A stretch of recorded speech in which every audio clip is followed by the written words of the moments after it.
A quick like and subscribe really helps our channel grow and allows us to bring you even more amazing content. Thank you for your support. For weeks, I poured my heart and soul into building the dollhouse, meticulously choosing each piece of wood and paint shade, crafting it to look like a whimsical little home straight out of a fairy tale, knowing it was meant for my niece Lucy, who had always adored the imaginative world of dolls and play. When the dollhouse was finally complete, the hours spent sanding and painting were rewarded by a sense of pride and excitement, until my wife, Emma, walked in and let out a gasp that sent my heart racing. Her eyes lit up with an intensity that made my stomach drop. It dawned on me that she hadn't been speaking about the dollhouse's aesthetic, she had seen something sinister lurking within its walls. That night, long after I turned the lights off, I lay awake, haunted by the strange emotions the dollhouse had invoked, particularly Emma's fixation on it. No matter how much I reassured her that it was just a gift for Lucy, I saw the way she gazed longingly at it, how the corners of her lips turned down whenever I mentioned my niece. I decided to confront my memories of being a kid in my own dollhouse with my sisters, shaping our stories amidst miniature furniture and tiny ceramic trinkets, but now, the joy felt more like a weight tying me to something darker. It was the half-formed whispers echoing throughout our home, the ones I could never quite catch, that clung to my senses each time I entered the room where the dollhouse sat. I imagined it was a mere figment of my mind, until it started talking back. Emma wanted me to keep it, as if it were a living creature, begging for attention and love. Everything about it was unsettling, as if it knew secrets that I was too naive to understand. I tried to rationalize her odd requests for little changes, wanting me to add hatchways and secret rooms, but my hesitance turned to dread when I discovered a hidden compartment while searching for something else, feeling a chill as I uncovered a stack of dusty, yellowed notes, each written in my handwriting from years ago. How was that possible? I had never penned those words, yet they described my life in vivid detail, detailing moments I couldn't recall, feeding stories that were riddled with dark omens, twisted versions of myself fading away piece by piece, reflecting shadows of the girl who used to play with those dolls in our backyard. The next day, I decided to visit my childhood home, searching for some clarity, but all I unearthed was a photo of me at 8 years old, clutching a dollhouse that looked eerily like the one I'd just built. It dawned on me that the dollhouse was never just a toy, it was a vessel of our past, feeding on the very influence of my memories, crowding into the present, manifesting Emma's sorrow into something unfinished, something threatening. When I returned home, I could barely breathe, adrenaline coursing through me as I stood before the dollhouse, determined to finish what I started. That evening, I found Emma curled up in the living room, her cheeks damp, her gaze unfocused, the dollhouse casting twisted shadows in the dim light, like an ominous puppet master controlling our fates, and I found myself hesitating at the threshold, caught between my love for her and the growing fear of what I had unwittingly unleashed. I thought of Lucy, innocent and wide-eyed, and with a shaky breath, I confessed everything. I revealed that I could no longer ignore the haunting specter entwined with the dollhouse's elegance, with all its tightly woven charm. But as the words slipped from my mouth, Emma's face fell, her expression morphing from sadness into something far more sinister, with eyes glimmering under the dim glow like those of a predator. She didn't want to give the dollhouse away, she wanted to use it as a portal, tapping into the childlike wonder wrapped in a nightmarish veneer, to channel an unseen force that had held sway over us since we brought it into our lives, a force that wanted to be fed. The realization hit me like a freight train. I had become the antagonist in my own story, and every decision I made, instead of fueling my creativity, was giving life to a dark energy tethering us to the past, to Lucy. I needed to put an end to it, but how could I destroy something that had become part of the very fabric of our home? That night, drowning in dread, I thought of Lucy crying, clutching her own dreams in a world without shadows. I took a breath, consolidated my courage, and resolved to destroy the dollhouse once and for all. I had to be the one to reclaim my life, our life, but as I approached it, my hands trembling with an inexplicable reluctance, I swear I heard a voice whispering from the depths of the tiny doorways, begging me to put down the hammer, that it would be different this time if I just listened and let it show me the way. How could I fight the weight of wanting to belong? And in that moment, torn between my love for my niece and my wife, shadows cloaked in memories began swarming around the dollhouse, wrapping around me like a shroud, and I understood in my bones that the problem wasn't whether I was the asshole for keeping it from Lucy, it was that they had both deeply intertwined in a way I could never untangle without losing everything. Growing up, the whispers of our family warned of a place lost to time, a dense, ancient forest bordering our property, shrouded in mist and mystery. My grandma, the keeper of family lore, would lean in close each holiday dinner, eyes aglow, recounting tales of fairies dwelling within the tangled woods, guardians of nature's secrets. She claimed they weren't the fluttering, benign sprites of children's books, but rather sentinels, fiercely protective, easily aggrieved. It was tradition that every autumn, before the first frost, we set a table at the forest's edge, a makeshift family dinner where we'd ceremoniously leave offerings, honey, milk, and warm bread for the forest dwellers. My sister, Lisa, ever the skeptic, called it our weird family picnic and viewed it as an eccentricity we indulged in for Grandma's sake. But there was an unspoken understanding, a silent agreement to never skip this ritual. That was until last year when Lisa insisted we stop pandering to old superstitions. Yet, that night, I dreamed fitfully of the forest, shadows twisting and trees whispering my name, beckoning, and pleading. Morning broke with a chilling freeze, a stark contrast to the unseasonably warm October. Despite my reservations, I agreed with Lisa in not performing the ritual that year, more out of annoyance than belief. Over dinner that evening in the comfort of our home, the air seemed heavier, the tick of the old clock in Grandma's dining room slicing through silence louder than I ever remembered. We exchanged half-hearted laughs, the eerie quiet broken only by the occasional clink of dinnerware. Halfway through the meal, the lights blinked out, plunging us into darkness. It wasn't a simple power outage, it felt deliberate, like being swallowed by a void. Panic simmered just beneath the surface as I fumbled for my phone. When the dim glow of its screen pierced the gloom, I caught a glimpse of Grandma's face etched with an expression I would never forget, fear layered beneath a mask of resignation.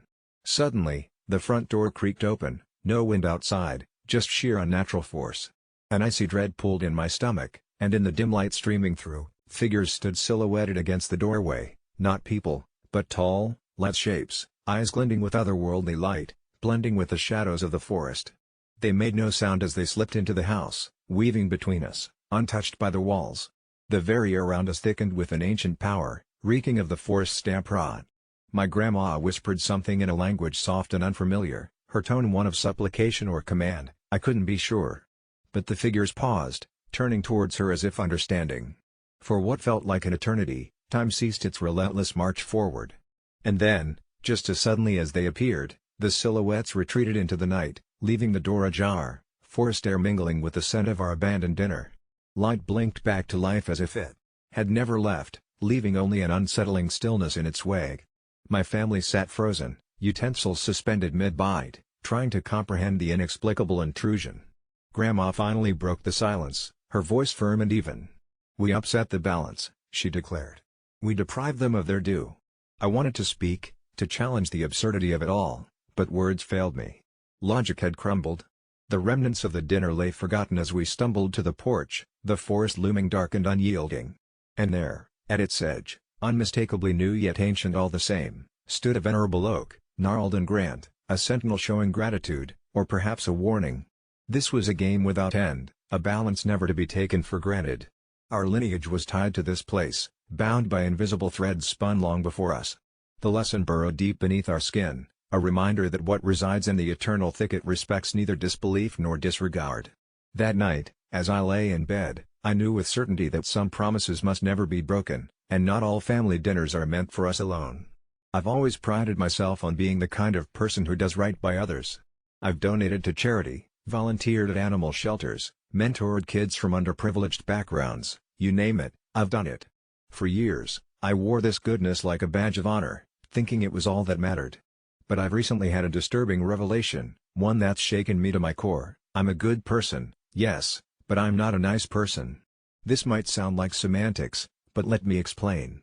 It all started on an ordinary Tuesday when a knock on my front door interrupted my evening routine. The face behind the peephole was unfamiliar, yet there was something unsettling about the man's eyes. They glinted with a strange intensity as if harboring a secret they intended to share whether I liked it or not. Against my better judgment, I opened the door. His presence was disarming, not for any overt threat, but because of his calm insistence that he had something important to say to me. "You've always thought of yourself as someone who does the right thing," he began, his voice almost hypnotic in its evenness, "but you've never considered the cost of that goodness." I should have shut the door in his face, but something about his words stopped me cold. He went on to recount incidents from my life, things only I could know. He talked about the time I had called out a colleague for plagiarism, a good deed that had effectively ruined her career. He reminded me of the protest I had organized against a local business for unethical practices, a campaign that had led to layoffs and financial hardship for dozens of employees. Finally, he mentioned my decision to step in when a friend was having marital issues. My interference, though well-intentioned, had resulted in an ugly divorce. I felt a growing nausea in my gut as he unearthed these memories. I had never stopped to consider the collateral damage of my actions. The man called what I did good but not nice, and that distinction was tearing me apart. Was it possible to be morally right yet utterly lacking in empathy? As horrifying as it was to admit, I couldn't deny the truth of what he said. My goodness had been weaponized, wielded like a blunt instrument with no regard for the casualties left in its wake. I asked him why he came to tell me this, and he simply smiled, a chilling expression devoid of warmth. "Because it's time you faced it," he said. With that cryptic statement, he turned and walked away, leaving me to stew in a swamp of doubt and self-loathing. I tried to forget his visit, but his words clung to my thoughts like a stubborn echo. My life, once a tapestry of pride and accomplishment, now seemed more akin to a patchwork of unintended harm. In my pursuit of integrity, I realized I had strayed from kindness, a realization forcing me to confront the shadows of my own conscience. The weight of it was suffocating, and for the first time, I questioned my own moral compass. Were my motivations ever truly selfless, or were they driven by a need for validation? I found myself avoiding interactions, fearful of the damage my good intentions might inflict. Paradoxically, my newfound awareness freed me from the illusion of moral superiority and shackled me with the burden of doubt. However, this internal crisis birthed a change, a resolve to listen first, act later. As weeks turned into months, I learned to embrace the chaos of others' lives without imposing my sanctimonious judgments. Though the path was fraught with challenges, I realized the true hell wasn't in being a bad person, but in being good without being nice. That anonymous visitor had been a catalyst, a haunting enigma that empowered me to redefine my humanity. Perhaps I'll never know who he was or why he chose me, but one thing is certain, he changed my life. Now, whenever I reflect on my actions, I carry with me the nagging reminder of what it means to be good and why it's more important, albeit harder, to be nice. You know, it was the kind of night you don't even think much about it all until later on, the evening when your casual remark spirals into something much bigger and more sinister than you could have ever predicted. My boyfriend, Tom, had this tradition of making tacos every Tuesday, something he picked up from his late grandmother, so these weekly tacos had a significance beyond the standard Tex-Mex fare. So suffice it to say, when I offhandedly mentioned that the tacos tasted a bit off, I didn't anticipate the cascading series of events it would set into motion. It happened over dinner, the sort of typically mundane one where we'd chat about work and our future plans in the soft glow of candlelight. After a few bites, I noticed the meat tasted slightly different, a subtle tang that felt misplaced among the usual flavors. Tom watched me expectantly, waiting for my reaction as usual. I hesitated but told myself honesty was the best policy, so I blurted out, "I'm not sure what's different, baby, but these aren't quite up to the usual standard." His slight nod seemed accepting, the way he always took feedback with a calm demeanor. But something flickered in his eyes that night, an uneasy shift that I chose to ignore. The first indication that something was amiss came later that night as I was brushing my teeth. Behind me in the mirror, I caught sight of Tom just standing in the hallway, unmoving, his eyes fixed on me with an almost unnerving intensity. "Is everything all right?" I asked, mouth half full of foamy toothpaste. He didn't answer immediately, just continued to watch me with that odd expression before slipping back into the shadows without a word. I should have been more concerned, but there was a rational part of my brain that quickly dismissed it as one of those late-night zombie states we all wander into from time to time. The next morning, however, I found the kitchen in an unexpected state of disarray, the counters cluttered with various ingredients, half-used spices, and a sticky residue coating every surface. At first, I thought maybe Tom had needed to recreate the tacos to perfect them. He was a bit of a culinary perfectionist that way, but when I saw him later, he acted as if nothing was out of the ordinary, chatting away about his day while completely sidestepping any mention of the previous night's culinary debacle or the early morning mess. As the week dragged on, Tom's behavior grew more peculiar with each passing day.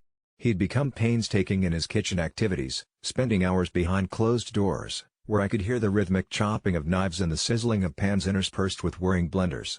Sometimes I'd step into the kitchen only to be gently, but firmly, ushered away, Tom insisting he wanted to surprise me with his latest creations.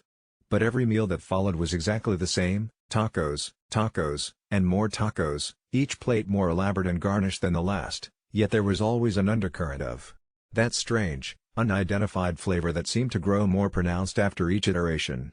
I should have felt spoiled by the attention, but his fixation was beginning to unsettle me. When I returned home one particularly dreary Thursday evening, I noticed Tom had disappeared somewhere. His car was absent from the driveway. It was unlike him to leave without a word, so I began to search the house. Eventually, I ventured into the basement, a place I usually avoided due to its labyrinthine clutter of stored memories and unfinished projects. The air was cooler there, tinged with that distinct earthy smell of old wood and forgotten things. As I navigated through boxes and miscellaneous objects, I stumbled upon a disturbing scene, a small makeshift kitchen setup, a fold-up table cluttered with various herbs unfamiliar to me, some with colors so deep and strange they almost looked extraterrestrial. What truly caught my attention, though, were the notebooks, pages upon pages of notes scribbled in Tom's hasty scrawl, detailing each meal he'd made and various experiments in search of the perfect recipe.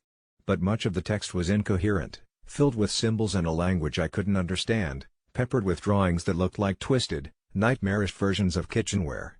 In hindsight, I should have backed out right there and then, but curiosity mixed with an unsettling dread propelled me further into investigating. That night, as Tom slept beside me, seemingly blissfully unaware, I couldn't shake the visceral feeling of unease that clung to me like a heavy fog. My dreams were harrowing and filled with images of those twisted drawings come to life, creatures constructed out of utensils and flesh, writhing and advancing towards me in a distorted rhythm that followed the beating of my own heart. When I woke, drenched in a cold sweat, I found Tom absent once more, the space beside me still warm, indicating he'd only recently risen.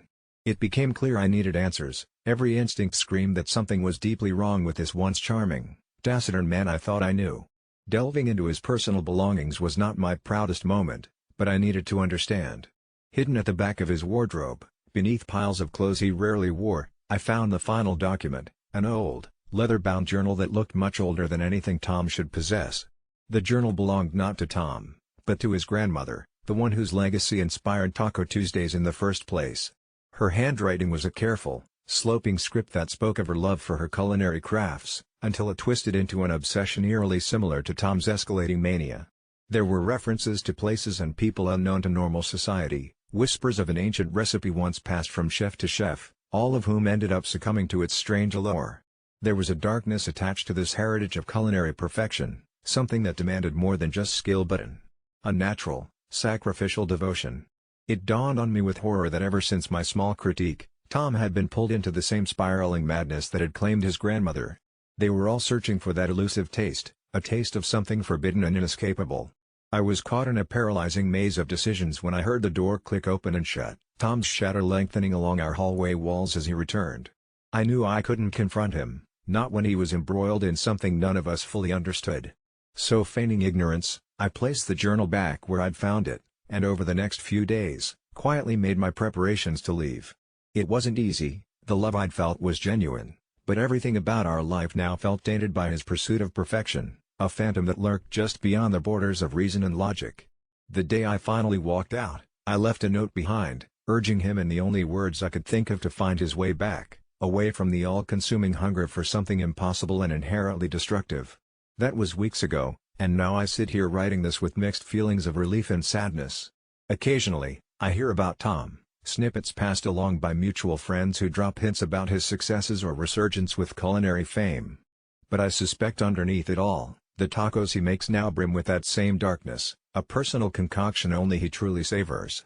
Looking back, I often wonder if my honest critique had ignited what his grandmother's legacy started, or if, in truth, something far older and insidious had always resided in him, merely waiting for the chance to emerge.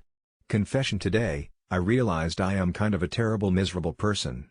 Funny how a single encounter can force you into a confrontation with your most loathsome self. To set the scene, picture a small town crawling out from the clutches of winter as spring timidly begins to urge the snow to retreat from its seasonal siege. I was seated in my usual spot in the corner of the coffee shop, a shoddy attempt at normalcy for someone who hasn't felt normal in as long as I can recall. It was one of those gray afternoons where the sun seems to forget its routine, and everything feels dipped in a monochrome palette. There was an odd bustle in the air, where people's chatter seemed to grow and swell, filling the room in a babel of mundane conversations. I welcomed these distractions, anything that could prolong my avoidance of the malignant thoughts that gnawed persistently at the base of my skull. I sank deeper into my chair and into what was becoming my customary feeling of melancholy, a pit so deep I feared I was mining my way to the literal center of darkness. A bell rang, announcing a new customer, but it was a laugh that captured my attention, albeit not in a pleasant way. The giggle was grating, like nails skimming tenderly across a chalkboard. My eyes were involuntarily drawn to the source, a young woman, no older than 25, her dark hair cascading like ink. She had an ethereal quality, gliding rather than walking, and there was a restless energy about her, as if she lived a second ahead of everyone else. She floated towards the counter, oblivious to the blade-sharp glares I directed at her from my secluded corner. She ordered her drink with an air that was both commanding and intoxicatingly carefree, a dichotomy that struck me strangely hostile. I hated her instantly, an irrational impulse that spread through me like wildfire. This reaction itself was distressing yet curiously familiar. My days of despising without discernible cause were embarrassingly frequent. I tried to dismiss her, steering my focus back to the book in my hand, words that swam into gibberish strings as I realized my inability to concentrate. She lingered, her presence a stubborn stain in my consciousness, relentlessly bending my mood into darker shapes. She took a seat not far from me, a pocket of energy in the bland stillness, absorbed by her phone, unfazed by the world demanding my attention for reasons I couldn't justify.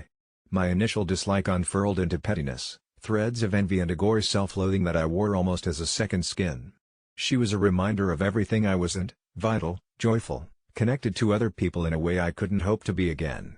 As I sat there stewing in my silent contempt, her drink was ready, the barista calling out her name. Elara. An unusual name, notable enough to pull me out of my turning thoughts, its syllables singing as if her very name was meant to cast a spell upon anyone who heard it. I decided I had to leave, to escape. This irrational fixation I had on someone who was completely oblivious to my anguish. I tugged my coat tighter around myself, like a cloak, and before I knew it, I was trailing behind her out the door, compelled against my better judgment by some unrelenting force. Walking a few paces behind her, I watched as she navigated the streets with the confidence of someone who owned the world itself.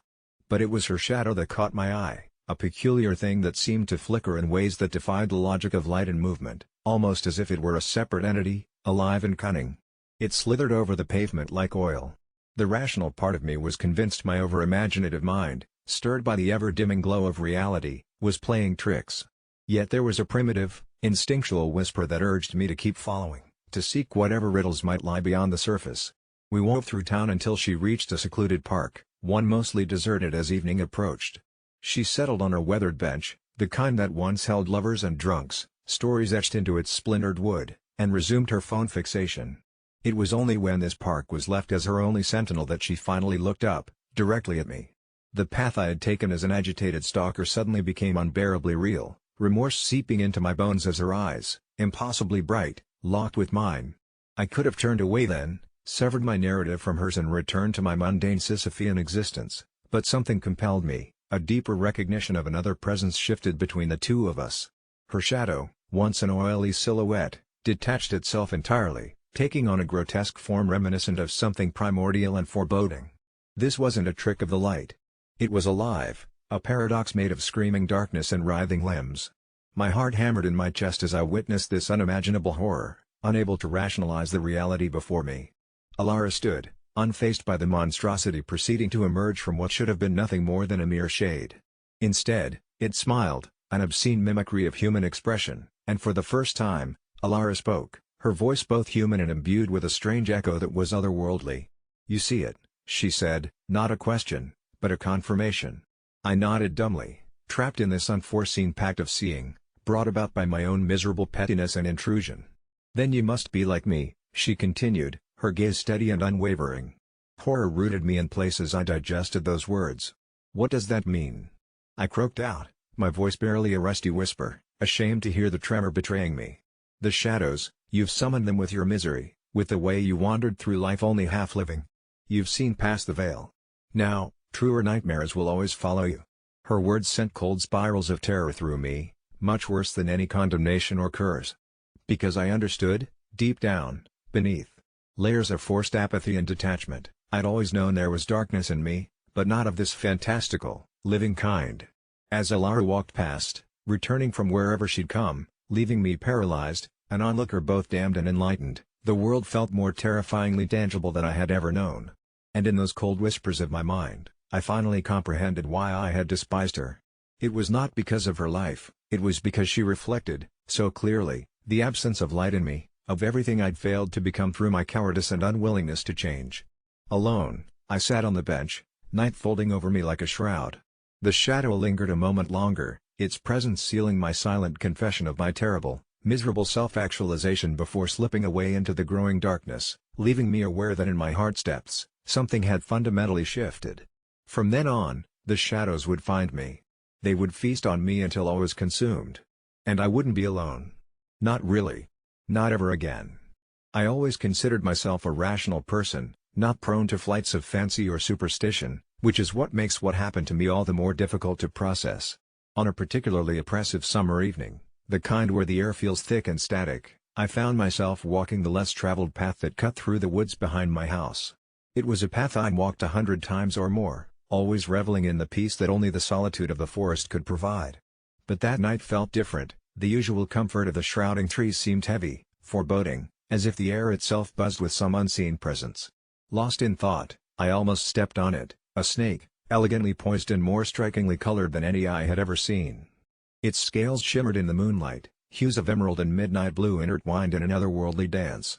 What happened next still churns my stomach with disbelief. It spoke.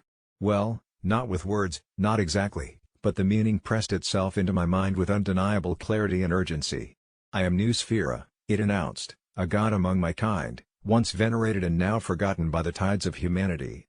I blinked, refusing to believe my senses, but as I stared into its hypnotic eyes, a part of me, perhaps more instinctual than I care to admit, accepted a reality more expansive than I had been prepared to entertain. You're skeptical, New Sphera continued, the words threading through my subconscious like silk, but there was a time when you too would have recognized my divinity. I felt a pull then, an inexplicable yearning to understand the depths of this creature's proclamations. Why me? I questioned, my voice barely a whisper in the quiet of the night. Why reveal yourself now? The snake shifted, coiling its body in a way that seemed too fluid, too deliberate for any ordinary earthly serpent. Humanity has lost its way, you've forgotten the old rights, the balance between your world and the unseen. I am here to remind you, to guide you back, if you so choose. It was madness, and yet, the part of me that clung to skepticism was awash with a deeper, primal fear, an understanding that humanity had indeed veered off its path, losing touch with something ancient and profound. And if I walk away? I asked, feeling the weight of the choice pressing in on me. New Sphera's eyes flashed, a glint of mischief, as if it were privy to secrets of the universe beyond my comprehension. You could ignore me, dismiss this as a strange dream, a bizarre figment of the night, but the consequences ripple far beyond your species. I felt a chill, not from the night but from the gravity of its words. Despite myself, I was drawn closer, both to the snake and the implications of its promise. Yet doubt tethered me to the ground, keeping me from plunging headlong into belief. Proof, I demanded, give me something tangible, something undeniable. With a fluid elegance, New Sphera flicked its tail, and the world around me shifted, as if reality itself bent to its will. For an instant, I glimpsed through the layers of existence, faint outlines of other times, other places, shadows of creatures that danced on the peripheries of what we call real. It was breathtaking and terrifying, a vision so vast and intricate that I staggered under its weight. Then, just as suddenly, it was gone, and I was alone once more with the snake softly regarding me. What you perceive as reality is but a fraction of the whole, it explained. A grander scheme lies beneath, a tapestry in which all are threads. It was unthinkable to return to normalcy, to the mundane humdrum knowing what I now knew, or rather, what I now sensed. New Sphera had altered something fundamental in me, a shift that couldn't be undone. I didn't need further convincing, the truth lay between the beats of my heart and the spaces between breaths. I'll help you, I agreed, feeling an unsettling sense that this decision had been predestined. The forest around us seemed to pulse in acknowledgement, an unseen force aligning at that moment, acknowledging the path set before me. New Sphera curled its length around an ancient tree, its presence familiar now, as if it had always been lurking just beyond my awareness, waiting for the right moment to reveal itself. Together, we can restore the balance, rekindle the forgotten reverence between man and nature, it declared, and with each word, I felt the enormity of the journey ahead settle over me like a mantle. As it slithered away into the shadows, a part of me noted how the forest felt different, alive in a way it hadn't been before, colors more vivid, sounds more acute, As if every leaf, every whisper of wind hummed a silent acknowledgement of my newfound purpose. The rational part of me still balks at the story, hesitant to voice it, knowing it sounds like the delirious ramblings of someone lost to sanity. But deep within, I carry the unmistakable truth of that encounter, a truth that echoes across the silence of the woods wherever I tread. Now, days turn into nights and nights to days, each filled with signs and whispers that I didn't notice before. I'm in too deep to ignore it now. I am chosen, a conduit between worlds, and I cannot escape the destiny penned by a snake who claimed it was a god. For years, I worked the night shift as a 911 operator in a small town, passing my time in a dimly lit room filled with the monotonous hum of computers and the static of radios. We were a tight-knit group, bonded by the endless stream of emergencies filtering through our headsets, each of us hardened by the chaos, yet silently softened by the few miracles stitched into the fabric of disaster. There was Mary, the steady hand and soothing voice that could calm the panicked heart. Beside her was Dave, the graveyard shift jokester whose laughter hid a weariness none of us dared address. Then there was me, ever the listener, the silent communicator who grappled with every call, haunted by the voices that echoed long after the shift ended. We thought we'd heard it all, the shrill screams of fire, the frantic cries of a robbery in progress, the chilling, desperate gasps during a violent storm, but nothing prepared us for the call that shattered our understanding of reality. It was just past 2 a.m. when my phone line crackled to life, an almost fleshy whisper slithering through the static, sounding like it echoed from miles away, or perhaps from another world altogether. A child's voice carried over, trembling, the words hitching like they were climbing over sobs. "Help me," they pleaded. "The man in the mirror won't leave." A peculiar chill crawled down my spine, a sensation foreign to my otherwise jaded senses. It wasn't unusual to catch prank calls or cryptic messages from sleepless pranksters, yet there was a haunting sincerity to this plea, a raw desperation that suggested a tangible terror. I followed protocol, asking for the name, the location, but the reply I got was a gut-twisting, "He's here now." He just smiled.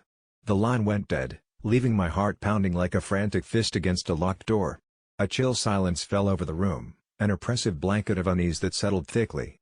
Everything felt wrong. The displaced shadows cast by flickering monitors flickered menacingly. Mary, sensing my distress, glanced over, her quizzical look shifting to one of alarm upon seeing my expression. Without a word, I replayed the call, amplifying the whisper through the central speakers. Each pause, each distorted breath echoed, twisting into something sinister and alive. The air crackled with tension, a tangible electric hum as though the room itself was reacting. Dave, usually unflappable, looked visibly unnerved. "This sounds like..." He hesitated, searching for a rational explanation, but failing spectacularly. His humor was missing, leaving only the raw edges of inexplicable dread. We decided to trace the call, diving into a maze of digital footprints that led to an abandoned house miles away, clipped with rumors of hauntings and voiced curses that carried through the night wind. It was notorious among the locals as the Mirror House, a monument tangled in tales of crazed reflections, where those who ventured inside claimed to see shadows of their own deaths, anguished nightmares etched into every reflective surface. Driven by the need to protect the voice that had reached out to us, we called in the closest patrol car. Officers Jennifer and Mark responded, heavy skepticism trailing their every word. As we stayed on the line with them, our breaths synchronized with the static, a nervous connection that tethered us to their movements. They approached the property cautiously, transmitting live as they breached the eerie silence of the house's threshold. Each creak of the floorboards echoed with eerie precision through our headsets, immersive and chilling. Jennifer described the oppressive aura, the way the air seemed to chill exponentially as they moved deeper into the house. Mark called out, his voice breaking against the shadowed walls like a rapidly dissipating echo. Then, they found the mirrors. Endless and unsettling, reflecting not just their images but something else, a feverish play of shadows that danced unsettlingly, like puppets on strings of malice. Inexplicably, the mirrors multiplied. Mark's breath caught, a choked sound that spiraled into a scream cut short. Jennifer gasped, whispering hoarsely through the line, "The reflection. It's not us." We heard the chaos. Jennifer's headset crashed to the floor, scraping sounds, desperate footsteps, each intake of breath a choked symphony of horror. Then, silence. We tried raising them repeatedly, our hands shaking as fear seeped through.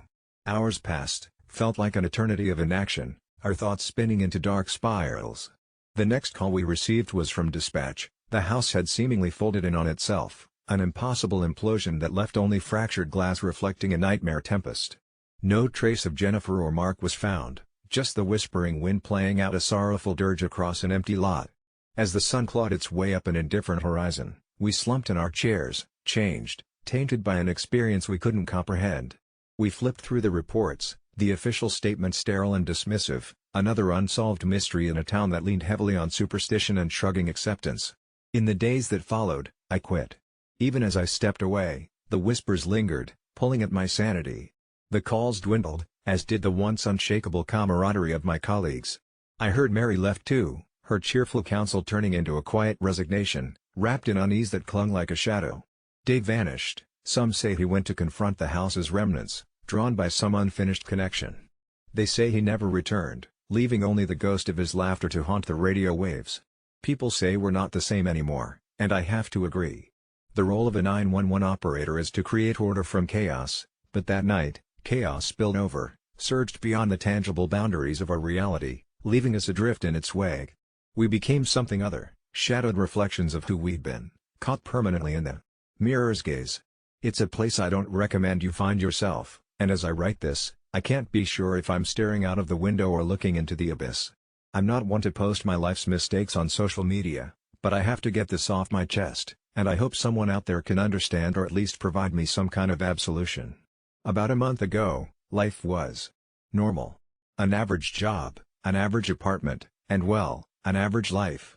But that all changed when I ran into my old college roommate, Joshua. We hadn't seen each other in years, merely exchanged the obligatory likes and comments on each other's online posts.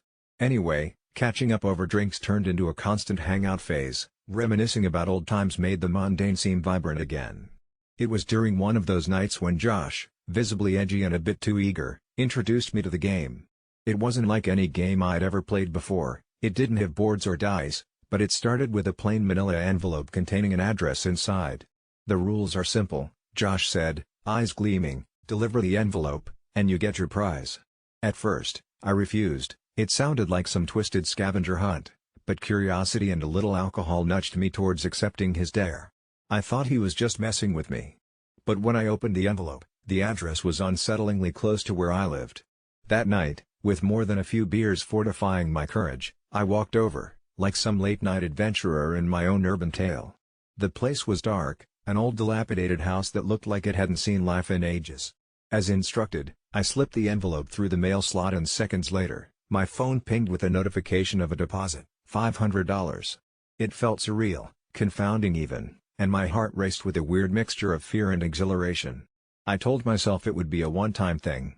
But days passed, and that notification stared back at me, the money somehow whispering promises of easy success.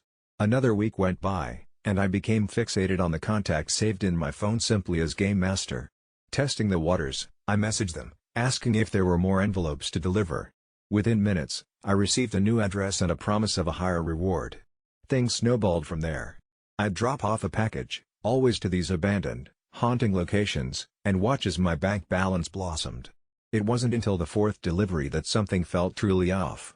This address was way out in the woods, a place Google Maps struggled to pinpoint. I should have stopped then. Everything screamed at me to walk away, but dizzy from naivete or greed, I didn't listen. I followed the directions into what I was certain was the set of some horror movie, where trees felt like spectators and shadows twisted into memories of nightmares long forgotten. I was instructed to leave the package by a particular tree marked with a red ribbon. Sweat poured down my face in the chilling air, but the job was done quickly, and I returned home, heart still thudding loudly enough to echo in the silence of my sanctuary. But then things began changing. I noticed shadows in my apartment that flickered like wandering ghosts, and objects would be where I hadn't left them, tiny incremental shifts designed to drive anyone mad. At night, when sleep finally claimed me, vivid nightmares plagued my mind, dreams of empty eyes watching me through the slits of abandoned buildings and whispered threats in languages I couldn't understand. Worse, I started seeing someone, or something, out of the corner of my eye, just a tall, dark figure cloaked in obscurity, and every time I turned, it vanished, leaving only traces of an overwhelming dread. Part of me wanted to confront Josh, hear answers from him if I had to, but he disappeared from town without a trace, no phone calls, no status updates, as if he never existed at all. Meanwhile, my paranoia flared into anxiety, and common sounds around me could turn harmless days into haunted nights. Desperate for clarity, I reached out one last time to the game master, begging for an understanding, a reason for these mind-numbing experiences. What I received wasn't a reply, but another envelope under my door, a mirror to my first task but somehow much heavier with an unnameable menace. Inside was a picture, a photograph of my very own apartment building. This time there were no instructions, only a knowing threat sealed with the absence of words. Real fear gripped me then, every facade of self-assurance crumbled, as though life's script was rewritten by some unseen hand. So, I did the only thing I thought might end this, left the city, packed what I could carry and drove across state lines to a place where there are no envelopes, no strange games with rules veiled by darkness. I don't know how far I've driven, or for how long, but with every mile, the bizarre heaviness surrounding me feels diluted. Still, I'm haunted by the feeling that eyes remain fixed, watching, waiting, perhaps even judging. As I pen this, hidden in the imprecision of anonymity, I realize my past decisions unshackled forces that I may never escape. This isn't a confession meant to purge guilt, nor a means to warn others of the unknown lurking in seemingly innocent challenges. Rather, this is a scream into the void, a kaleidoscope of pixels and words, hoping that when you read this, somewhere far beyond where I have traveled, a part of my heavy truth reaches through the reflective glow of your screen, touching the wisdom in your core. If you ever find yourself tempted to play a game without rules, to walk the blurred lines between curiosity and destruction, I urge you to reconsider. My story twists in the churned depths of something old and malevolent. It's a tale which stalks my movements, turning peace into a fractured silence I have come to embody but have yet to fully comprehend. I'm about to share something that's been haunting me since childhood, a memory that loops with nightmarish clarity. It's been my secret for years, lurking beneath the surface of my everyday life. I was around 8 when it happened, living in a small, sleepy town where everyone knew each other, or at least thought they did. It was summer, and the tiresome days dragged on with the lethargic hum of cicadas, the smell of freshly cut grass, and the taste of lemonade mixed with chlorine from countless hours spent at the neighborhood pool.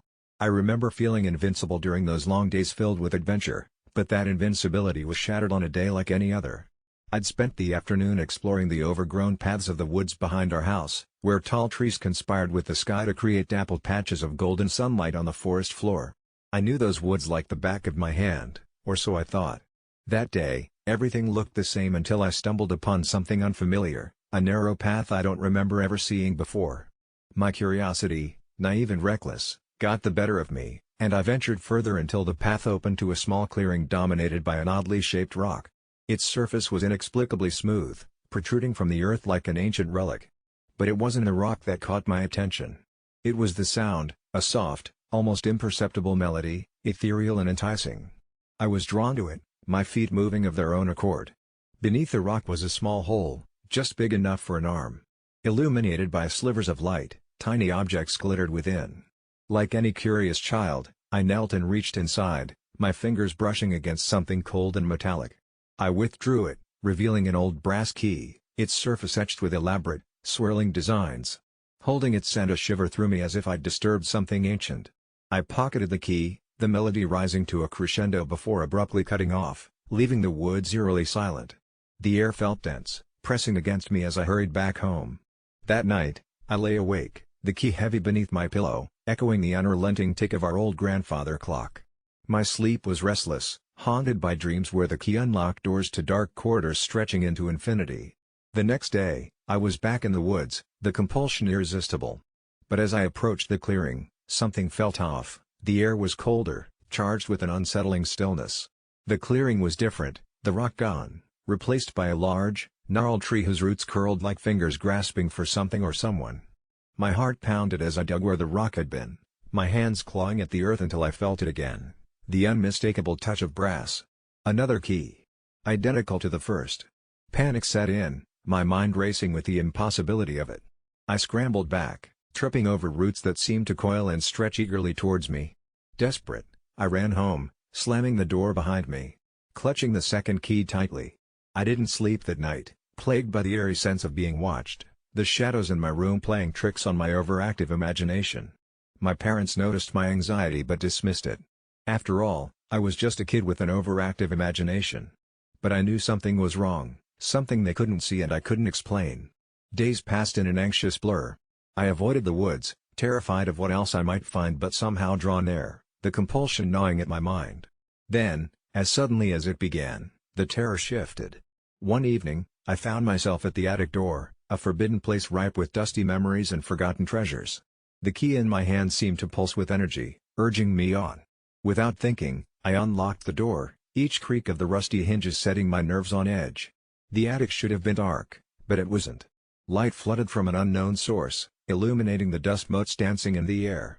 My eyes adjusted to the glow, and there, amidst the cobwebs and decay, stood a door, small, inconspicuous, not there before.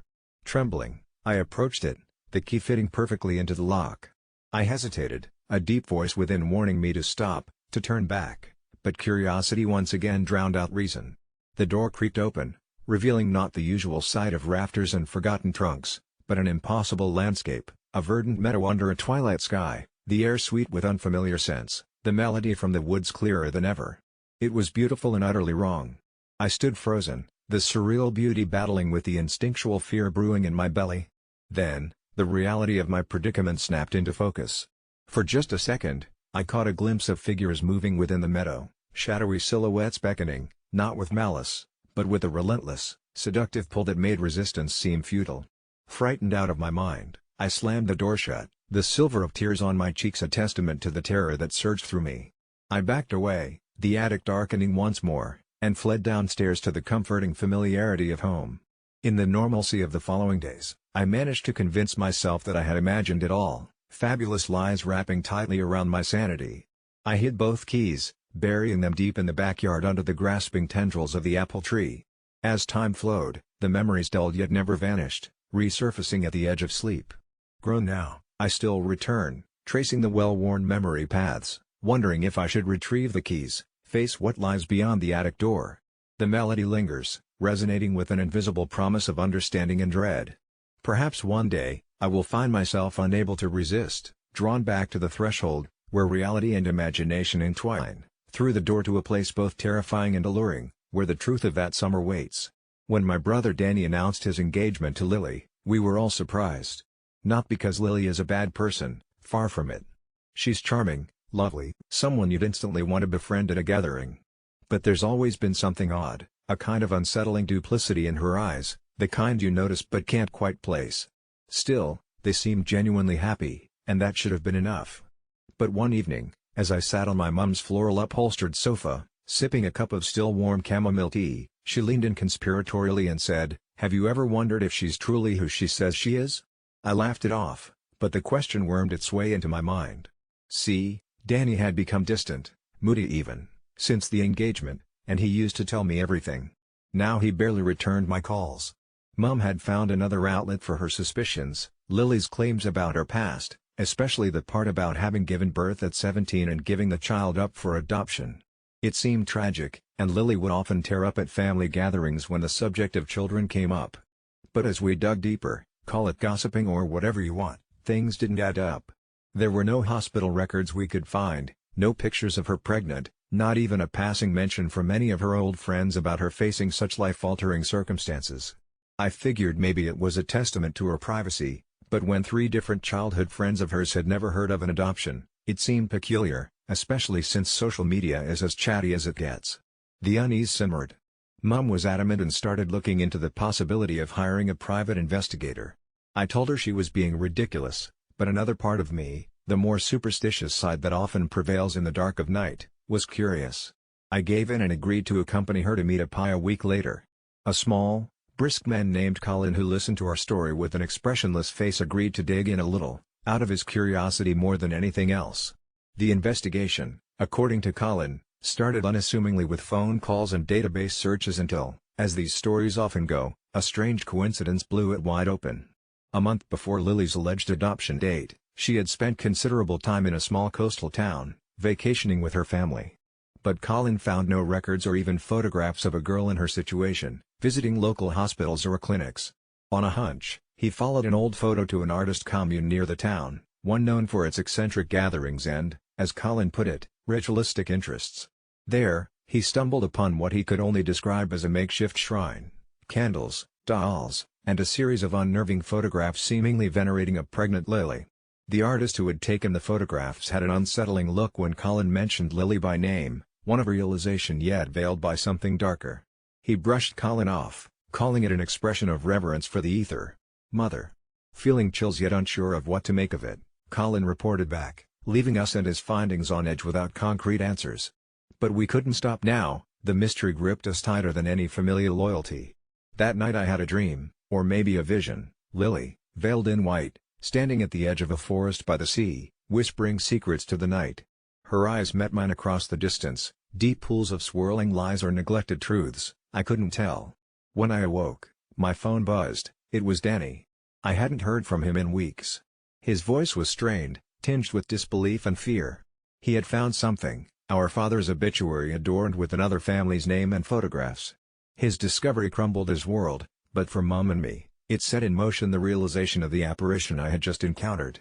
The truth unraveled that Lily was not merely deceiving us about her past, but she was intertwined in something bigger, a web of identities manipulated to weave into the lives of unsuspecting families, taking root, and changing fates. A scam? A curse? We discovered after sleepless nights that Lily, or rather the spirit that beckoned through her, had a hold over love and fate, marrying into families, sowing discord, drawing them to the brink of ruin before vanishing without a trace. In our obsession to know more, to protect Danny and bring back his laughter, we dove deeper into the void.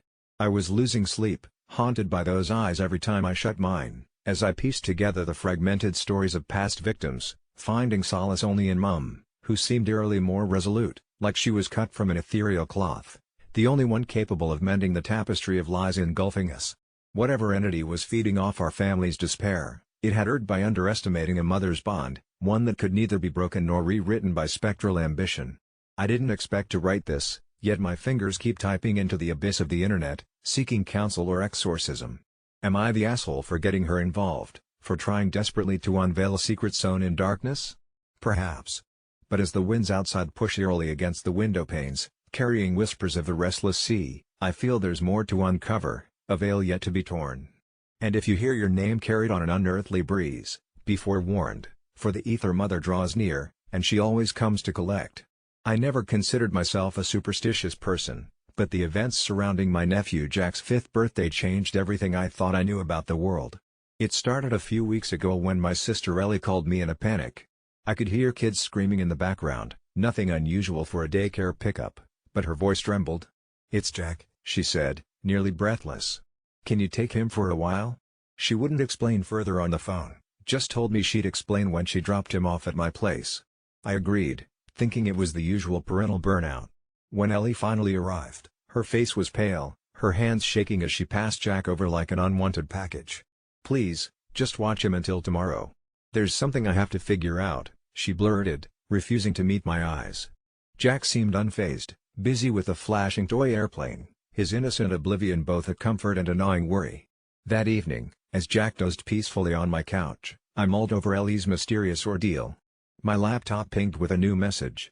I opened it to find an email from Ellie, a cluttered composition of fear and urgency. "Do not let Jack near any mirrors," it read. "I've been reading about it, and it might be true. Just trust me." Confused, I scratched my head, thinking about how parents fall into rabbit holes of online advice. However, as night draped its thick curtain over our town and unsettling whispers of wind danced through the creaky windowsills, I couldn't help but sense something else lurking in those mirrored depths around the house. A few hours later, I awoke to the sound of faint giggling echoing down the hallway. My body tingled with that eerie prickly sensation, like icy spiders crawling over my skin, as I edged toward the source of the laughter. Jack stood in front of the hallway mirror, his little finger tracing shapes on its polished surface. I gasped, feeling silly for overreacting to a kid amusing himself. But then, I noticed his reflection, a subtle, unearthly delay to his movements. He'd lift his finger, and a fraction of a second later, his reflection would follow suit. I stood frozen, staring into infinity of our reflections multiplied in the glass. I pulled Jack away, deciding perhaps it was best to heed Ellie's warning. He fussed and complained, but I placated him with a promise of endless cartoons. That night, I fought sleep, keeping vigilant watch over every reflective surface, as silly as that seemed. The next day, as I prepared breakfast, my curiosity got the better of me. I searched online for anything to explain what Ellie might have read: forums, paranormal blogs, obscure scholarly papers. That's when I stumbled upon a thread buried in an old conspiracy forum discussing the belief that children under 5 can fully perceive their reflection because they're not yet completely tied to this world. A theory suggested these pure souls see what exists beyond the veil of our reality, spirits or entities humanity has long chosen to ignore. The thought nestled uneasily in my mind, festering with dread. As I spiraled deeper into the digital abyss, I found unsettling anecdotes, parents who swore they'd seen their toddlers conversing with their mirrored selves, always a small delay distinguishing the reflection from the real. Then there were the reports of lost children, mysterious disappearances all linked by a last witnessed interaction with a mirror. I shivered at the growing list of inexplicable phenomena tied to these eldest mirrors, relics from when mirrors were believed to be a gateway to the spirit world, a portal to unknown terrors. The legends dictated that the transition from cradle innocence to ensconced awareness at age 5 formed a safeguard, like a closing eye gate locking the ethereal dangers in. But Jack, my sweet, innocent nephew, was teetering on that precipice. As evening settled and shadows stretched across the walls, Jack, full with sugar and cartoons, bubbled with excitement for his imminent birthday. That same evening, Ellie returned, her demeanor calm yet with an undercurrent of desperation. She questioned me about anything unusual, a guarded anticipation in her eyes, and I admitted to the mirror incident. Her face darkened.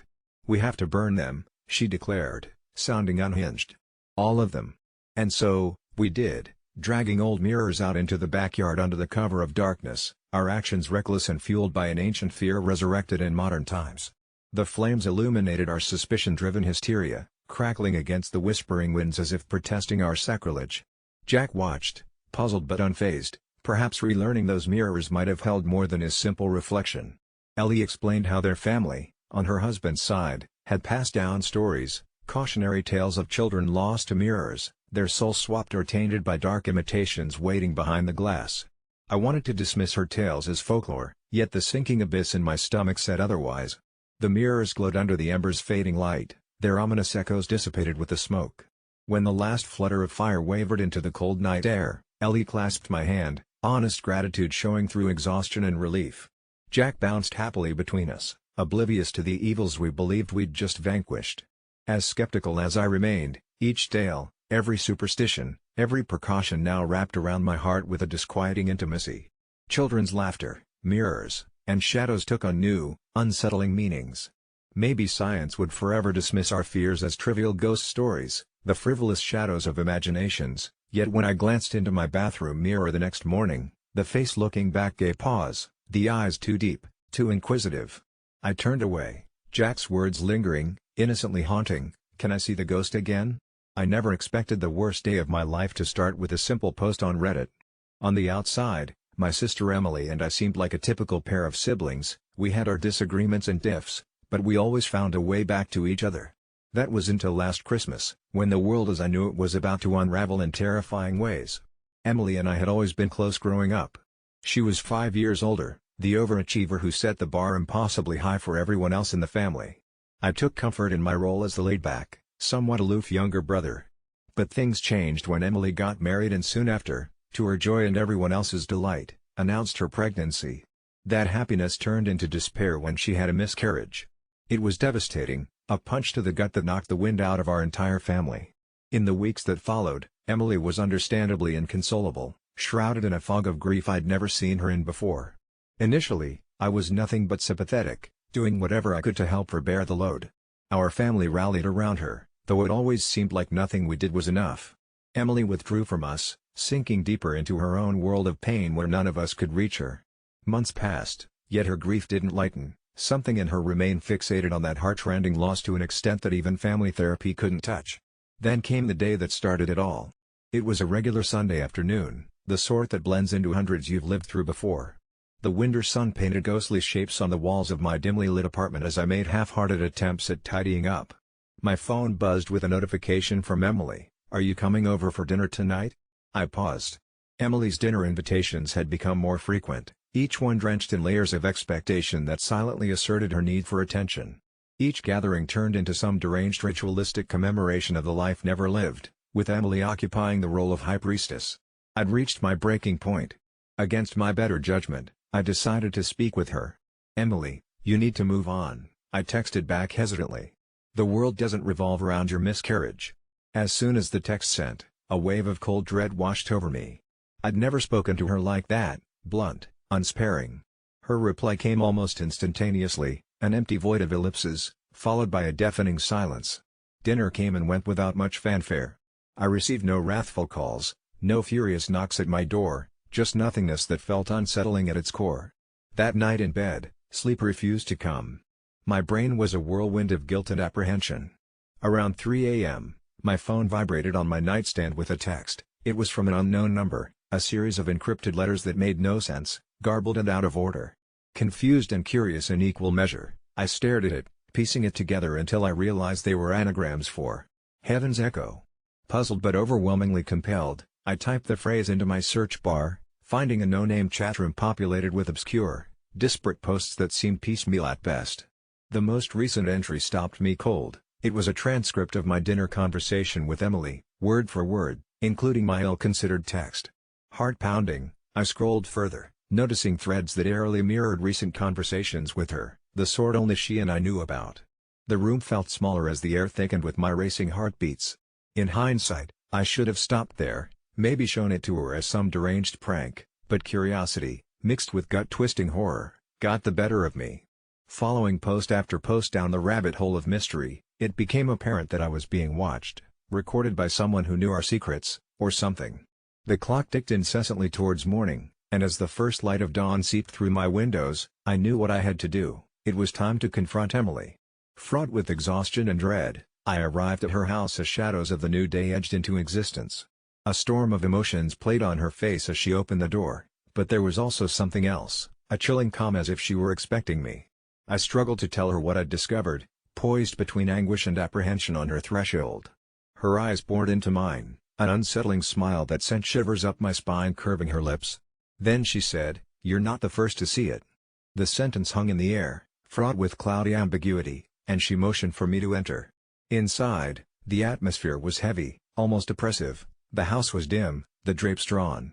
On a coffee table sat several children's toys, ones they'd bought for the baby when it had still been a reality. Emily didn't have to explain further. She'd been delving into the chat room long before my foray, feeding the remnants of her grief to an audience she claimed understood her better than anyone. As Emily recounted her story, a revelation unfolded, a chain letter, a digital haunt, crafted by those whose grief drew them to edge of darkness, promising connection beyond conventional comprehension. The Echoes of Heaven, they called it, a space built on the collective lament of unfinished lives seeking acknowledgement. The people posting and watching aren't quite people anymore, she confessed, belonging to something undefined, like a coalescence of trapped souls trying to cope. I felt the air thin around me, disorientation washed over, followed by Emily's voice, distant and disconnected, urging me to join her, become part of this new family she had embraced.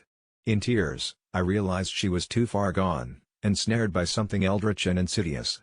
I tried, maybe too late, to save her from herself, but felt her slipping even further away as if vanishing into shadows, her presence flickering like static on an unsettled screen. Overwhelmed by the encroaching danger I couldn't quite name, I backed out of the house, my escape frantic, a beating retreat into coherence. Once outside, the world felt normal again, sunlight mingling with fear on my skin. I knew I had lost Emily to something that blurs the lines between grief and horror. The chatroom remains live, tethering me and others who dare enter to an existence diverging from linear reality. I remain haunted by the thought that's turned my nights cold and hollow. Maybe she wasn't the one I was trying to save. It was supposed to be a secret kink, something hidden in the shadows of my mind where no judgment could ever touch it. But tonight, sitting alone under the dim glow of the single lamp in my apartment, I feel compelled to let it spill out into the world, like some kind of confession I should have whispered to my pillow instead of typing into the void of the internet. You see, it started about 6 months ago, not long after I moved into this small, creaky studio in the older part of town where the neighbors keep to themselves and the landlord barely remembers I exist. Every night, just after the clock would quietly announce retribution for the day's unfinished business, I'd hear it, the low hum of a vibrating phone, but heavier, more resonant, as if it echoed through the walls themselves. At first, I dismissed it as part of the ongoing battle I have with sleep. Insomnia and I are well acquainted. It creeps into my bed at night, whispering doubts and fears until my attempts to rest border on delusional. But that sound, that became something more. I would lie there, frozen, while the muffled, rhythmic buzz seemed to trace patterns in the air around me, each pulse resonating deep within my chest. It was on the third night that my curiosity overcame my fear, a fear I had not even acknowledged until I found myself peeking through the curtains, scanning the silent, deserted street below. Nothing. No one.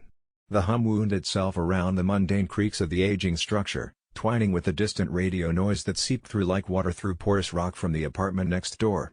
It should have been unsettling, but instead, I felt something almost akin to comfort.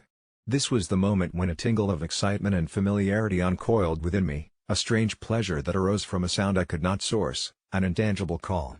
There was something intimate about it, something that melded with the part of me that yearned for the mysterious and the forbidden, all in the safety of my snug, solitary life. Each night, I'd lay on the stiff mattress, letting the hum ripple through the uncertainty clouding my thoughts, until the tension in me unspooled, leaving behind a heavy, serene tranquility. It became a ritual I dared not disturb, fearing what breaking it would bring, the prospect of meeting something beyond my control or understanding. Yet as weeks morphed into months, this insistence on the unknown festered like an itch. I couldn't banish it, and the intrigue grew teeth. Odd fantasies erupted in my mind, adventurous scenarios of otherworldly visitors or hidden networks connecting our minds during that magical hour. But then, one evening, when the sky bled into an overcast twilight and I'd barely closed my eyes, something changed. The hum was different, it surged with irregularity, breaking its usual cadence with confused staccato bursts. Panic clawed its way up my spine as I sat up, clutching the sheets like a lifeline. The air thickened, charged, with an energy I couldn't explain but could somehow feel seeping into the marrow of my bones. A soft knock echoed from the front door, hesitant yet insistent.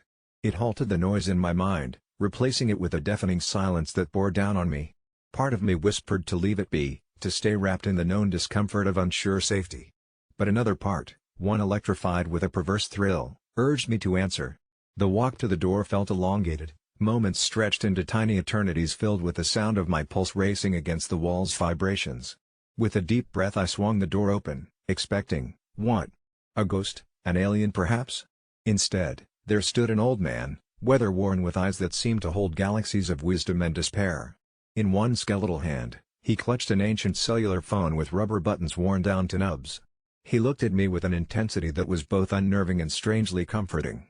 "I've been trying to reach someone," he said, his voice the very essence of forgotten echoes, "for a long time." We stood there, two souls on the brink of something neither of us could articulate, bound by this inexplicable thread. Without a word, he lifted the phone between us. Against every rational instinct, I let out a shaky breath, my hand drawn toward the device, as if it had been calling to me all along. And with that touch, a sensation like a jolt of electricity shot through my arm, a wave of understanding crashed over me. It wasn't just sound I was hearing, but the reflections of unspoken stories trapped in our shared atmosphere, the stories of those who lived, loved, and lost. Revelations flashed in my mind like claps of thunder, fragments of my own desires, regrets, and forgotten promises blended with his. A past filled with secrets and whispers I couldn't have understood until now enveloped me, filled the hollow parts within, a bond formed in the uncharted territory between us. The realization that someone, even a stranger linked by the spectral frequency, was able to comprehend that missing, aching piece of my spirit, turned the fear into something else. Something near ecstasy. It was at once terrifying and liberating to feel so seen. As tentative dawn light began filtering through the doorway, the old man nodded, and the vibrating ceased, leaving behind an overwhelming quietness that both soothed and unsettled my senses. I knew then that the unknown carried both a burden and embrace of discovery, and this sensation that might be jarring to others was a gift I could accept.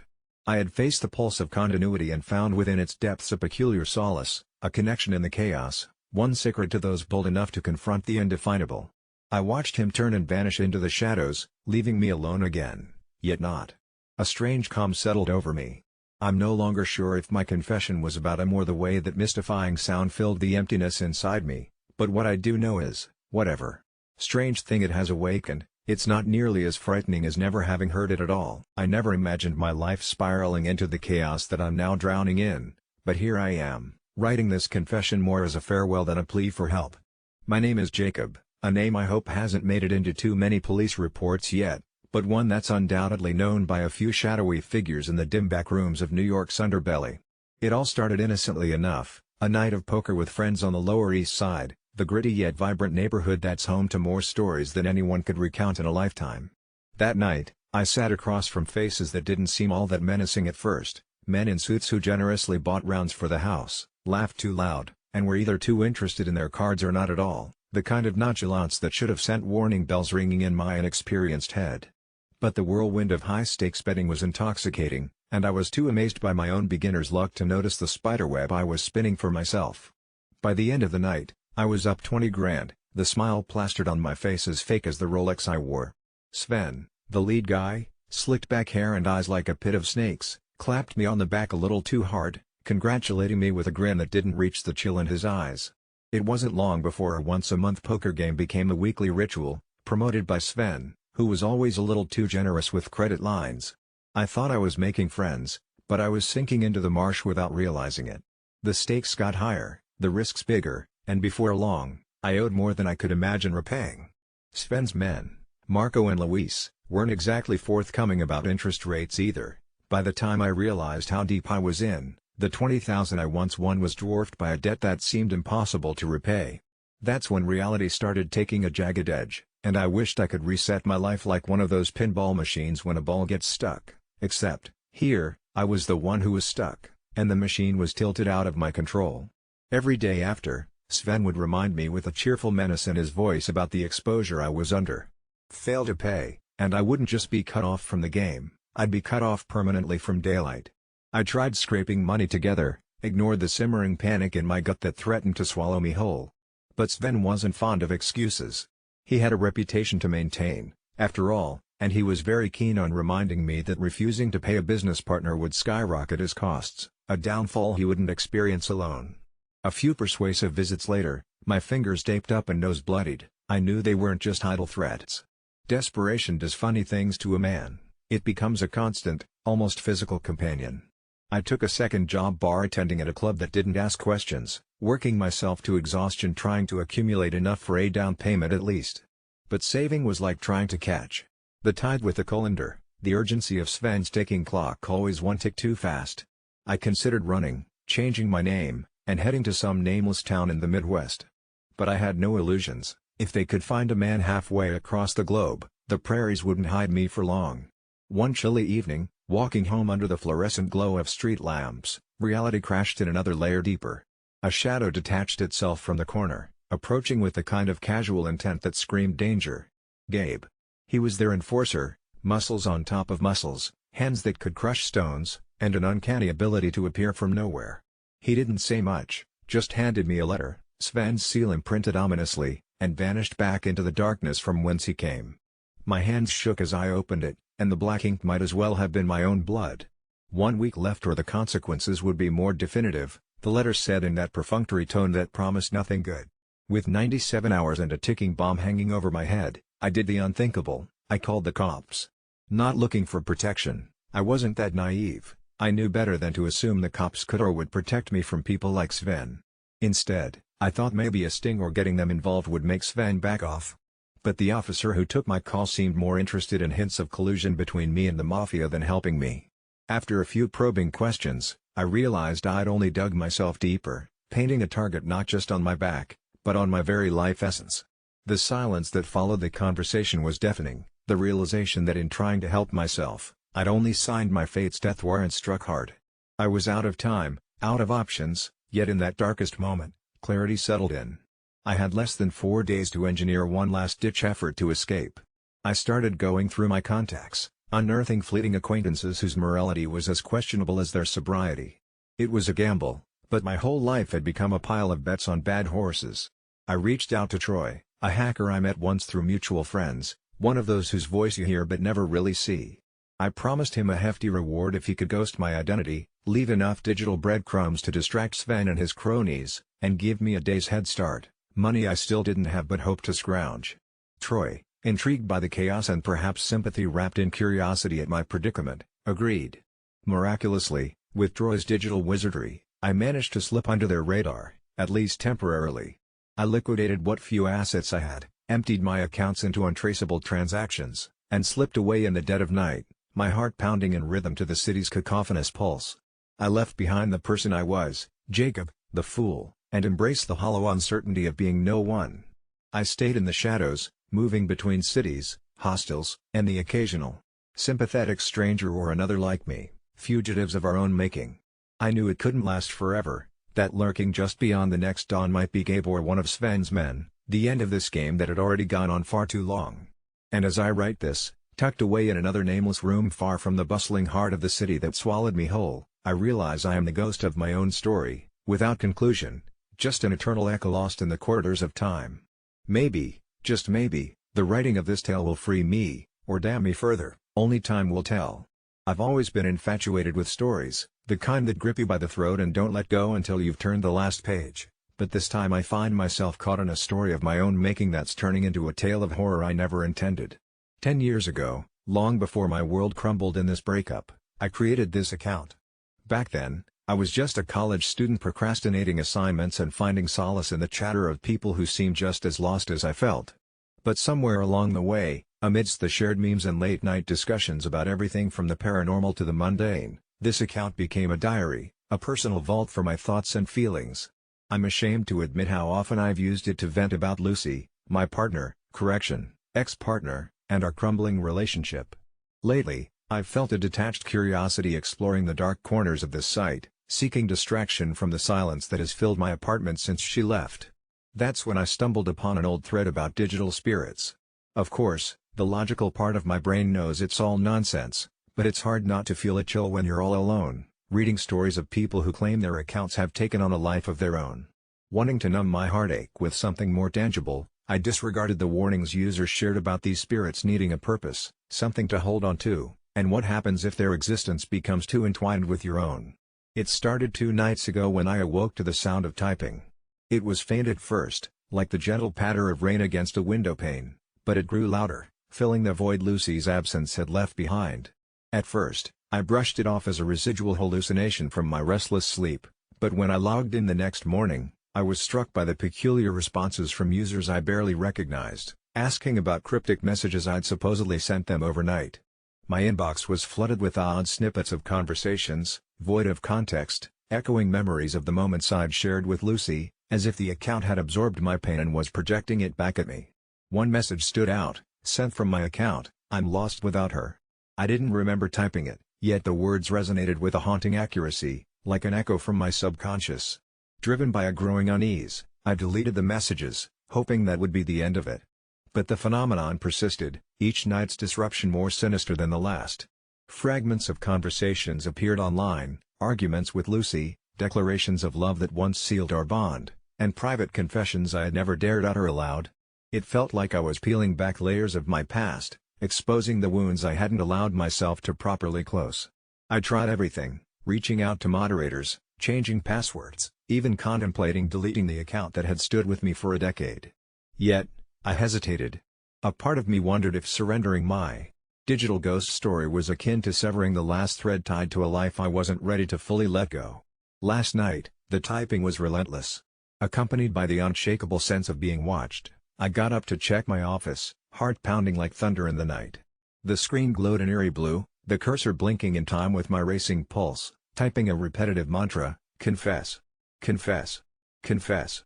The word was heavy with demand, as if the account, no, the entity it had become, was urging me to confront something buried deep within my conscience. Haunted by a past I still mourn, sleep-deprived, and teetering on the edge of sanity, I did as it asked. I confessed to the void, whispering to my reflection in the screen the guilt I felt for not fighting harder, for letting the love Lucy and I shared slip through the cracks of mundane life and trivial arguments. The keys were cold under my fingers, but I typed long into the early hours, unearthing secrets and regrets I had buried under layers of denial. The words flowed like blood from an open wound, my jealousy, my selfish moments, my fear of vulnerability. As I emptied my heart into the machine, the heaviness lifted ever so slightly. Exhausted, I passed out with my head slumped over the keyboard. The ominous typing ceased that night, leaving me in silence. Today it feels different. My messages are untouched, as if the account has been satiated by the truths I unveiled. My heart still aches, but the weight is less oppressive, as though sharing those confessions with the anonymous abyss of the internet has unshackled my spirit from the burdens I alone carried. Yet, I can't shake off this eeriness, a paranoia that hasn't left since the typing started. There's a message in my drafts I don't recall writing: "I'm free. Thank you." It's not signed. A warning or a farewell, I can't be sure, but I know one thing for certain: I opened a door, and something stepped through. Whether it was a reflection of my inner turmoil or a spirit from the depths of cyberspace, I'm left with a choice: to leave the account as a relic of who I once was or to erase it entirely, severing this bizarre connection. I can't help but wonder, as I gaze into the comforting glow of my screen, whether I'm ready to face what might happen next. And if I do let it go, what phantom might I invite into my quiet solitude? I've always been the person people look at and think has it all together. I guess that's why it feels so strange confessing this here, to faceless strangers, but maybe it's the only way I won't implode. So here it is, I'm incredibly miserable, and I have no one to talk to about it. This isn't how things were supposed to be. I worked my way through college, landed a stable job, and even married my college sweetheart. That was supposed to be the American dream, right? But dreams have a nasty habit of twisting and warping until you don't recognize them, and you're left in a nightmare. Every morning, I walk the halls of the corporate office wearing a mask of competence. I handle mergers and acquisition deals with a smile that could sell a lie as truth. The only ones who see through it are a few disgruntled coworkers, their whispers in the break room sounding like snakes hissing in my ears. "She's going places," they say, but it feels like the only place I'm going is further into my own misery. It must have started with the move to the suburbs. Derek, my husband, assured me it was what we needed: a new start, a bigger house, a dog even. The white picket fence was supposed to be our safeguard against the chaos of the city, but all it's really done is isolate me further. Each day, the suburbs grow quieter, more suffocating. Even Derek seems distant, our conversations reduced to exchanges about grocery lists and mortgage payments, as if real connection is something we can no longer afford. And the dog, Rufus, bless him, he seems to notice my despondence, his sad eyes following me around the house as if he's the only one who understands. It's funny, isn't it? How the silence becomes so loud. At night, the creaks and groans of our supposedly perfect home whisper secrets I can't unravel. One night, as Derek lay snoring beside me, I started hearing a tapping sound, rhythmically constant, tapping from the walls, the floors, or maybe beneath the bed. It was impossible to pinpoint, maddening like a drip that never ends. Derek claimed he couldn't hear it, accused me of stress or fatigue, said I should see someone about it. Talk to someone, he insisted, pretending to care. But who could I talk to? No one wants to hear the perfect woman, the successful executive, admitting that maybe she's on the verge of falling apart. I told myself it was nothing, just the house settling, an old cliché to calm my newly fervent paranoia. But then it got worse. The tapping turned to scratching. Soft, insidious scraping noises that burrowed into my head like a bad melody. I attempted to drown it out with headphones, but the air took on an oppressive weight. I swear, some nights I could feel vibrations running through the floorboards like a heartbeat. The rational part of me, what rational part there is left, argued it was mice or some other nuisance, but something deeper inside suggested it was sinister, different. It was during the third week that I found the notes. Small paper, slips, no larger than a fortune cookie message, tucked in random places, under my pillow, slipped into my coat pocket, even once in the pantry between cereal boxes. "I see you," they said. It was such a simple message, yet it rattled me to my core. Derek laughed it off when I showed him, accused me of working too hard or even planting them as a cry for help, which made me feel more alone than ever. Was that all this was? A manifestation of my own desperation? But why would I do this to myself? Desperate for some explanation, any release, I started documenting everything. Each scratch, each note, each gut-clenching moment of dread. All neatly typed into a journal on my laptop, a private confession of my unraveling mind. Then one night, the sound led me down into the basement. The scratching was all-consuming there, as if it were a beast beneath my skin. Hard hammering, I pried up a loose floorboard only for the sound to stop instantly, leaving an eerie silence that felt like taunting laughter. And that's when I saw it, a small, decrepit box of old off-white letters. Each envelope was marked with frail handwriting unmistakably similar to my own. My hands trembled as I leafed through, recognizing shadowy versions of my biggest insecurities and fears in slanted script. And below all the letters, a worn photograph of a woman who looked like me but different. Her eyes were lifeless, empty. On the back, in that same familiar handwriting, was inscribed, "I've never left." That's when everything clicked, the unwelcome realization slipping through the cracks of my sanity. This wasn't an obsession of a stranger or a sick prank. What I saw in the photograph was myself, a future self perhaps, or a past me newly unearthed. I couldn't breathe. The house, the perfect life, it wasn't a dream. It was a chronic deception tying me to something dark, something buried. Now I understand how misery thrives unseen. Sewn into the foundation, subtly driving me to madness. Returning upstairs, I found the journal open, keys creaking under phantom hands, letters typing on their own. I slammed the laptop shut, the echo resonating through the emptiness of the house, the oppressive quiet of suburbia closing in. Derek returned from work, finding me in pieces, claimed he saw nothing on the journal because he couldn't untangle my inserted psyche from reality anymore. Yet his shadow stretched across the room, across the security of our lives, hinting, knowing. Maybe you won't believe my confession. It's easier to dismiss the distressed as delusional. But amongst these hollow walls, I became a silent witness to my own turbulence, reality layered with subtle terrors. And here, sharing with you, faceless souls who might only mock or dismiss me, it feels like a bitter relief. A small, absurd wish lingers that maybe one of you has seen this creature of despair too. Or perhaps we're all unwitting authors lost in our own creeping stories. I should have known something was off about Jason when we first agreed to sign the lease together, but back then, my main concern was finding someone who would make the rent more bearable. He seemed nice enough, a bit quirky, perhaps, but hell, who isn't these days? The apartment was perfect, 2 spacious rooms, a cozy living room, and a kitchen with a refrigerator that didn't hum angrily, unlike the one in my crummy old studio.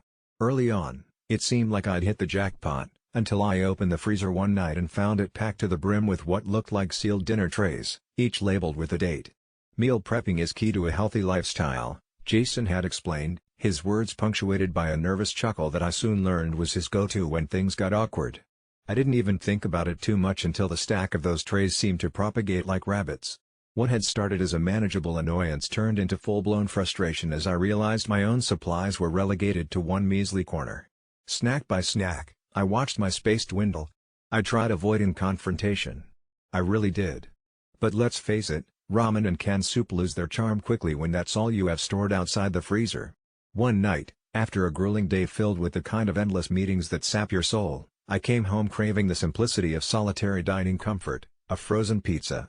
That's when I decided it was time to have the talk. Jason, maybe it's time we start storing less so there's more room for everyone? I'd said as diplomatically as possible, but Jason's expression shifted in a way I couldn't quite read. It didn't seem angry, more like someone who just remembered they left the stove on. Or in his case, the freezer. He mumbled something about needing everything stored for documentation and hurried off to his room, leaving me standing there, frozen like the neglected dinner stuffed in our appliance. I decided to investigate. A quick shuffle through the neatly organized trays revealed something unsettling. Each label had a name, some I recognized as his ex-girlfriend Sarah's, his distant relatives I'd never met, and shockingly, even mine, dated the day we'd moved in. I wanted to believe it was some twisted quirk of his dietary plans, but the gnawing pit in my stomach told me otherwise. My instincts edged me to question the nature of those meals. I tried to track down Sarah, wanting to underline her name on Facebook only to find her profile inactive for months. That's when a deep unease settled in, the kind that douses your heart in cold dread and leaves you wallowing in paranoia. The next morning, I pretended to sleep in the living room, keeping one eye trained on the kitchen. At precisely 3 a.m., Jason emerged, moving with unsettling purpose toward the freezer.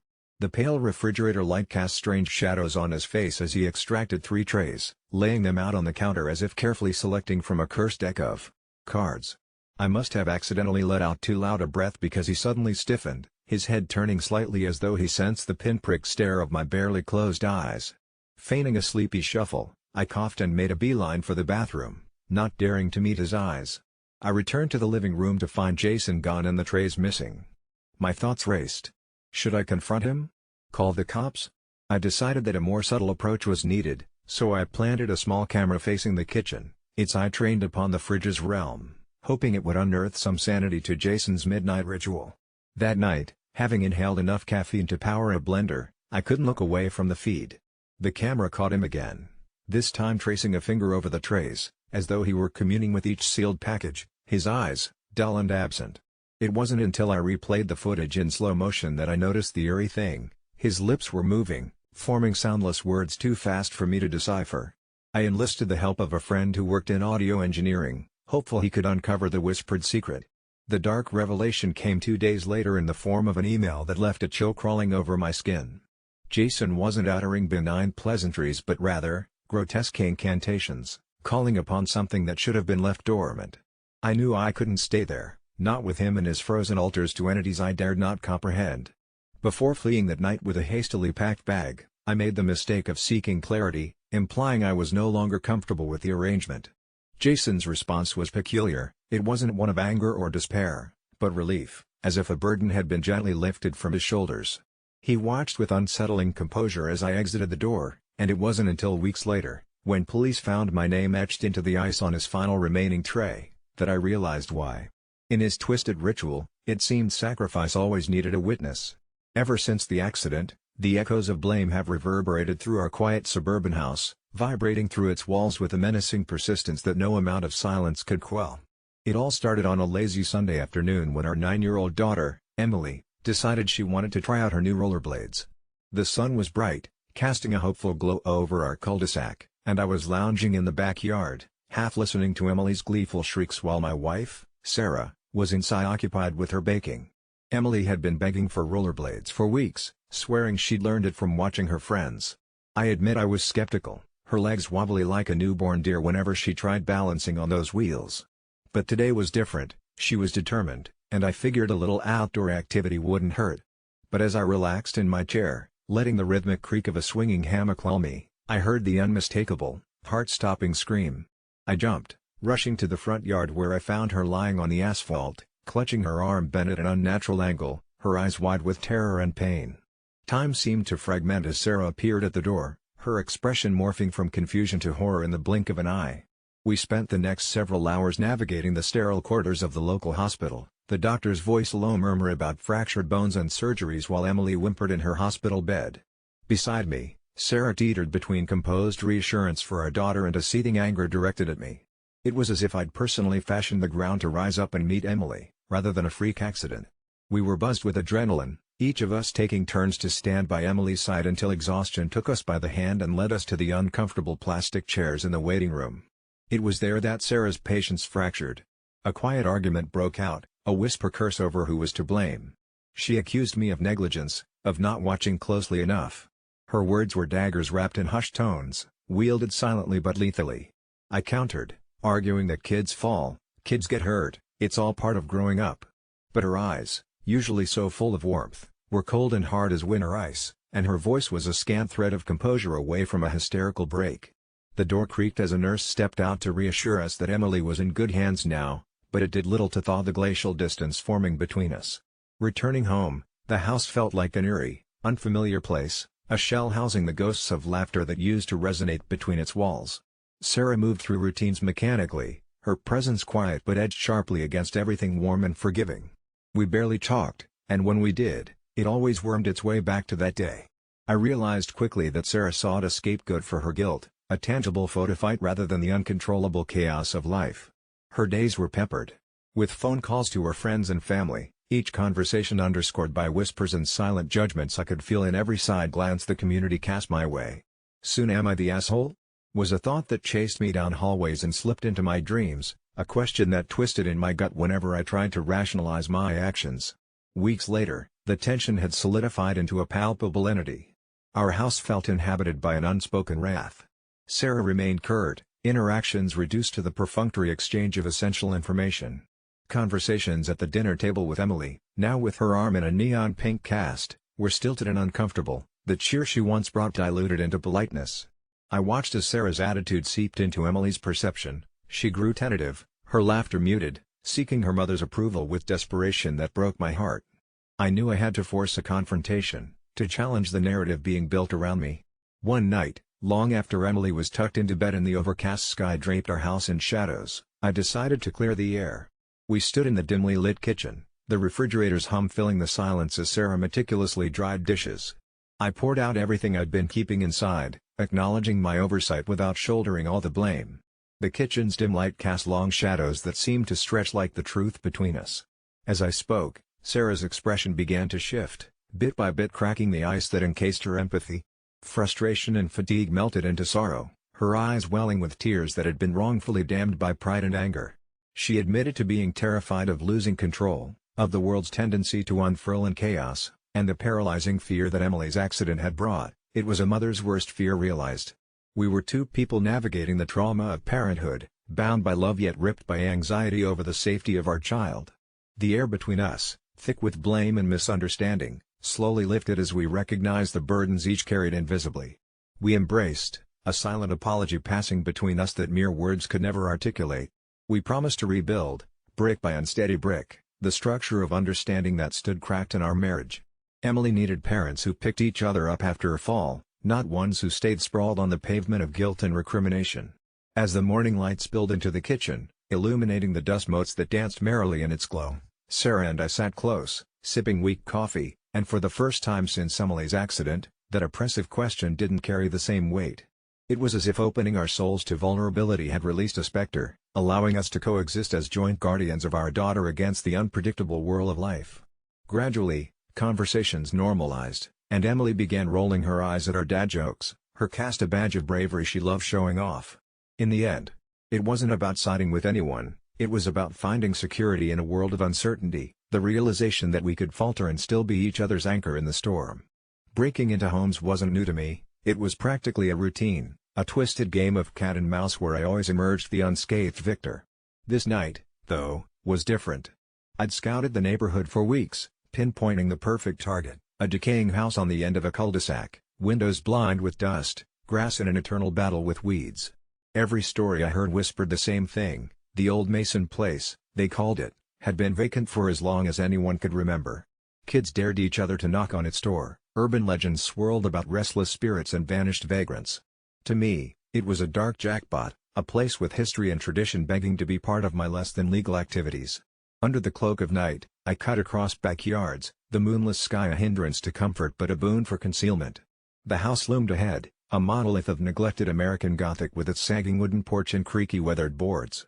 I glanced over my shoulder, checked to ensure the street was emptied of anyone who might pry, and reached for my tools. The lock on the back door offered little resistance, mere moments of persuasion with my picks and it yielded with a satisfying click.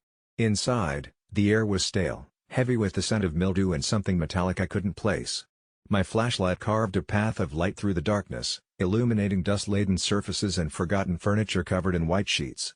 The place screamed of abandonment, but underneath that, something lingered, the feeling of being watched, of not being alone. I shook off the sensation, accrediting it to old nerves and adrenaline, trying to focus on the thrill of the hunt. My feet creaked against the wooden floor as I made my way through cavernous rooms, untouched by time but marked by its relentless progression. Personal items were scarce, hinting at the previous occupant's hasty departure, half-filled moving boxes and a scattering of belongings. The walls whispered secrets, the gentle tingle of a breeze slipping through broken windows carrying with it voices too quiet to hear.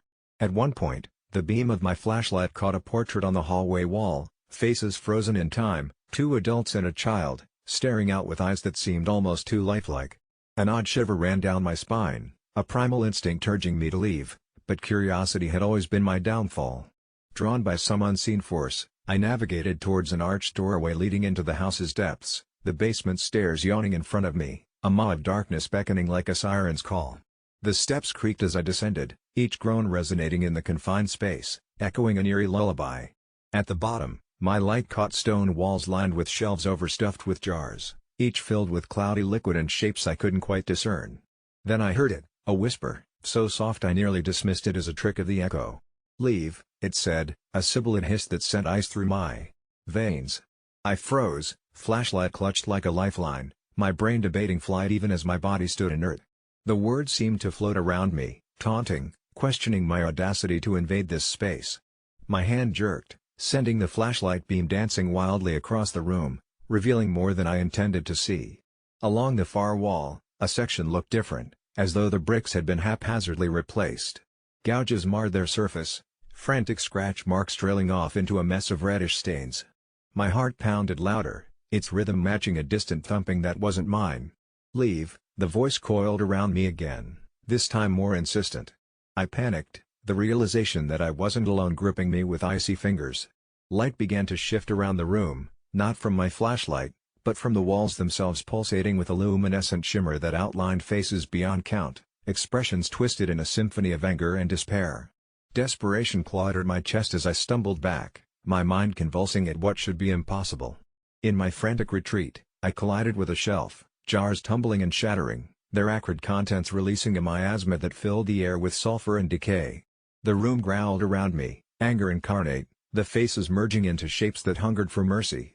A scream built within me as if the walls themselves were draining the noise, devouring my terror to fuel their damnation. Detached from reason and gripped by primal fear, I bolted up the stairs, each step feeling more like a battle against unseen hands. Behind me, the rumble grew in intensity, a cacophony of human shapes born from a malicious souvenir and unfinished business. Escape was the only thought that mattered. The house seemed to resist my departure, its doors closing ahead of me, a labyrinth designed to consume trespassers whole. Clawing through the dim corridors, I reached the back door, my salvation just a lock turn away, only to find it immovable as if welded shut by some supernatural force. "Leave," the cacophony moaned, and this time, I understood, it wasn't a warning, it was a curse.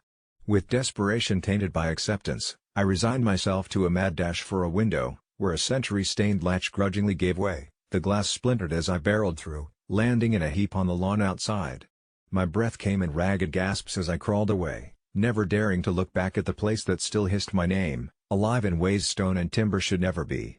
The town would never talk of this whisper again, refusing to acknowledge masonry's secrets or scented souls tethered to eternity.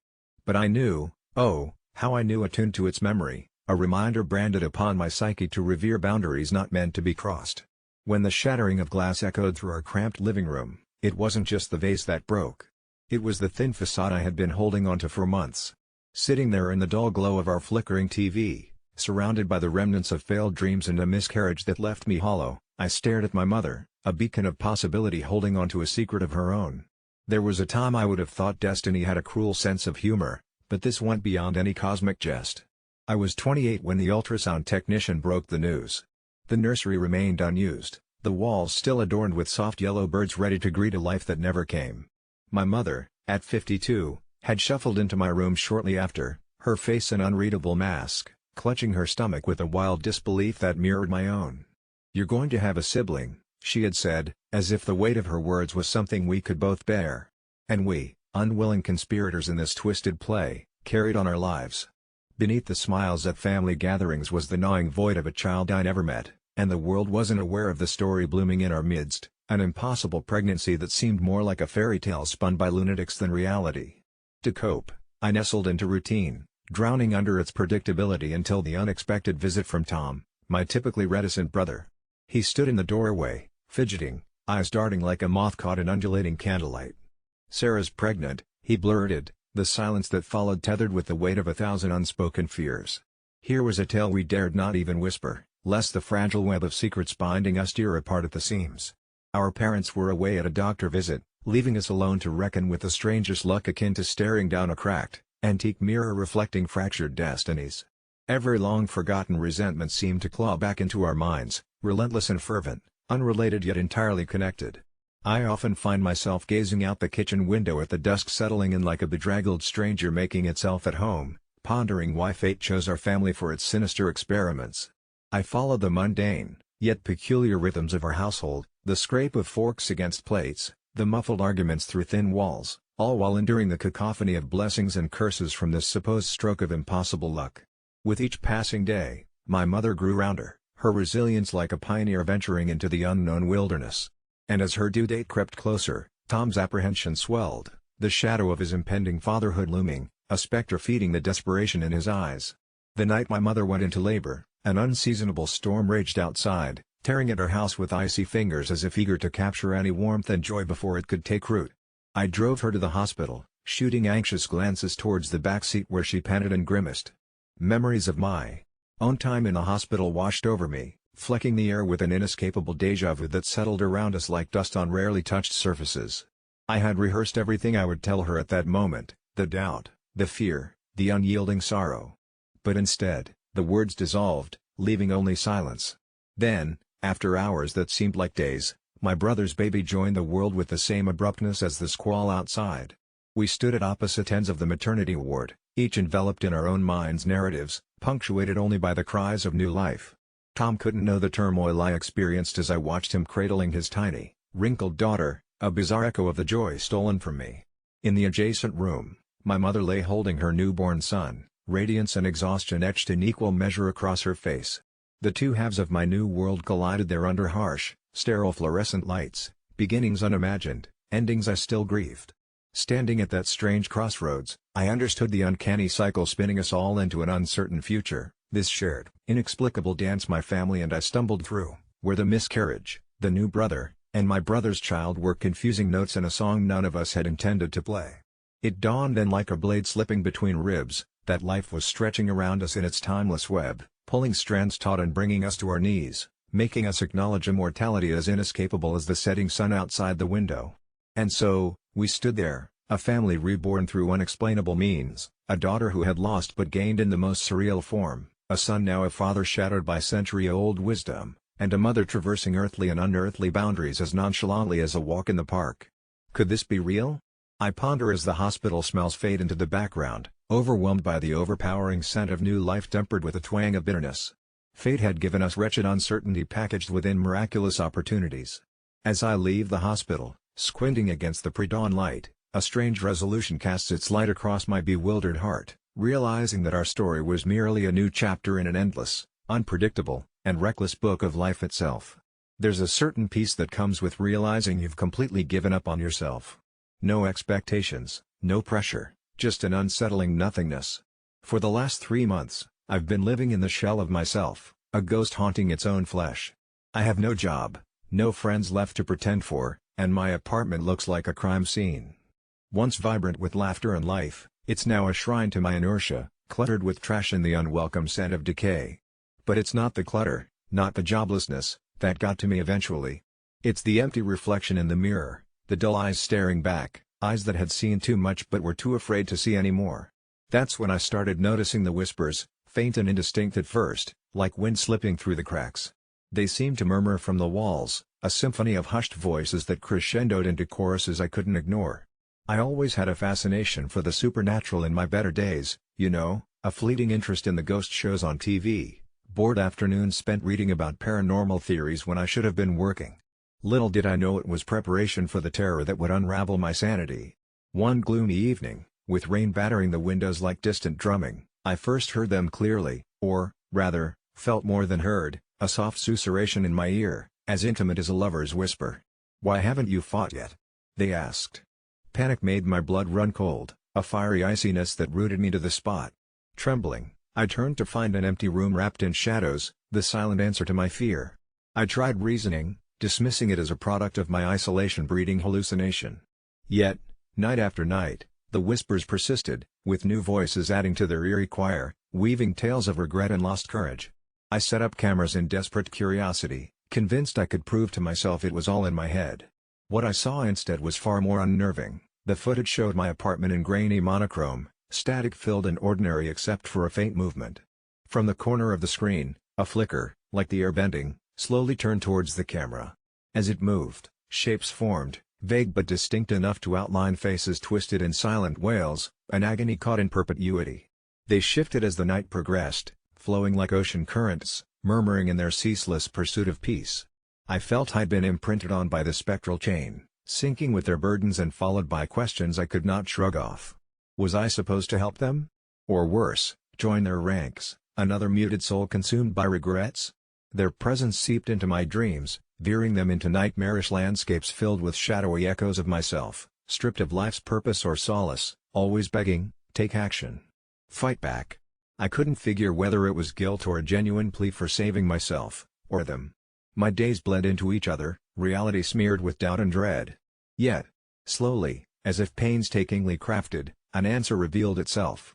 In a burst of feverish inspiration, or maybe desperation, I grabbed a can of spray paint and began scrawling on my dingy walls.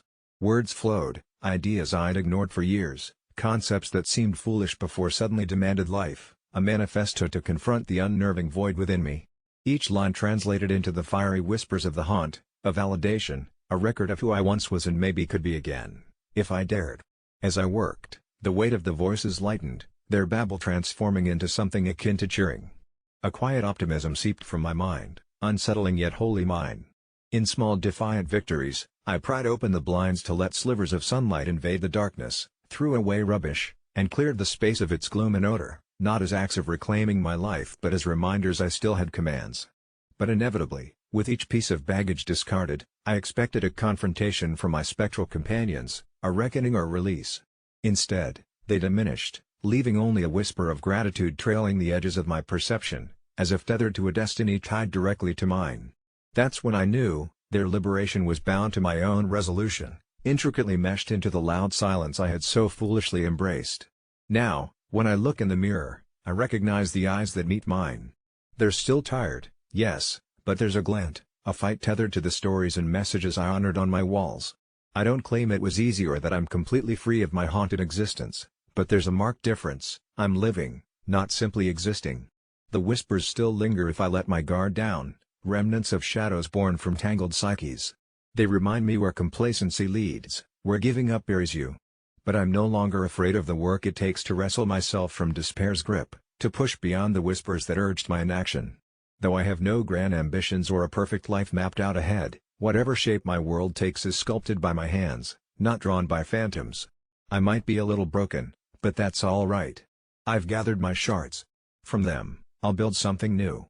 After all, the hardest confessions are the ones whispered to yourself in the dur pit of the night, but it's also where the first seeds of change grow, echoing quietly, "Fight." When I was a kid, "Everything will be okay" was my dad's mantra, a soothing melody that played through our home like the notes of an ancient lullaby. I believed it, wrapped myself in its promise like a blanket on a cold night. But childhood innocence is a fragile thing, much like glass that's beautiful yet perilous when shattered. The cracks began when my dad, once the robust pillar of my world, started to slump into himself, like a clock slowly winding down.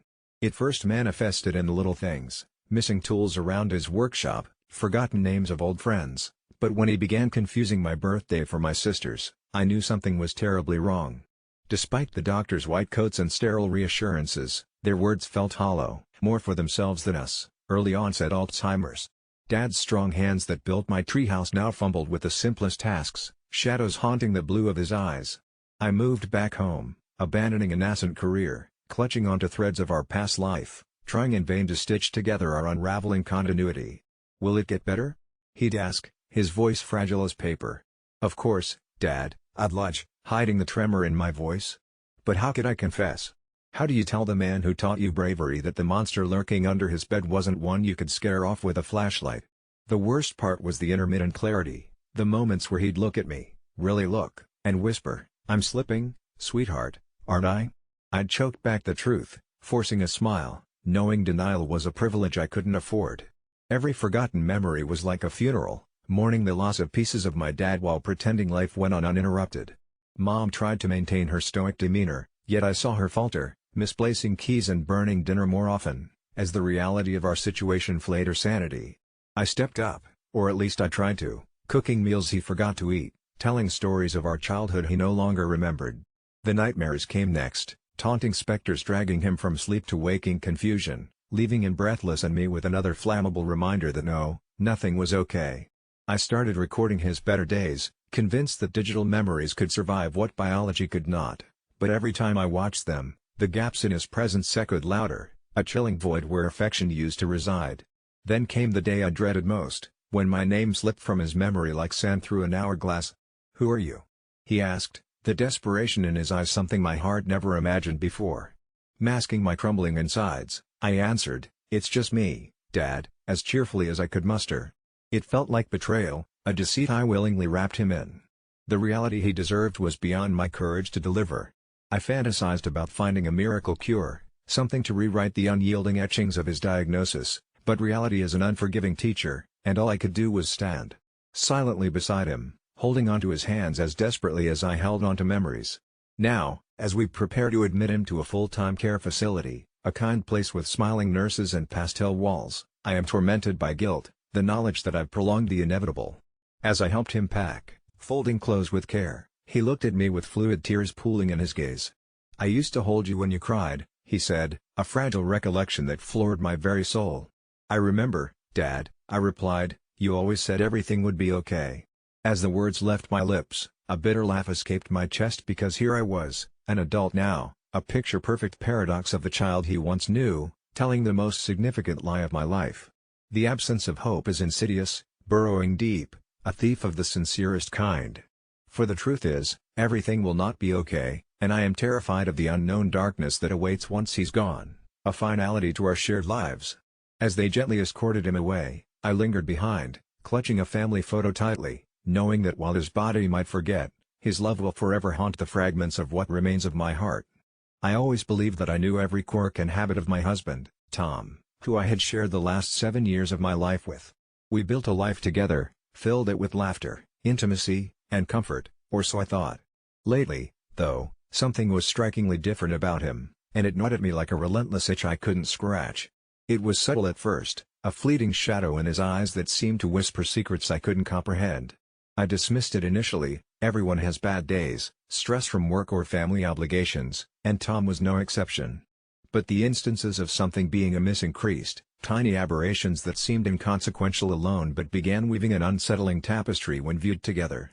Conversations would start with his usual warmth but seamlessly spiral into moments of total vacancy, like he was suddenly absent despite his physical presence. He often repeated stories he'd experienced as if telling them for the first time, swearing he'd never shared them with me before.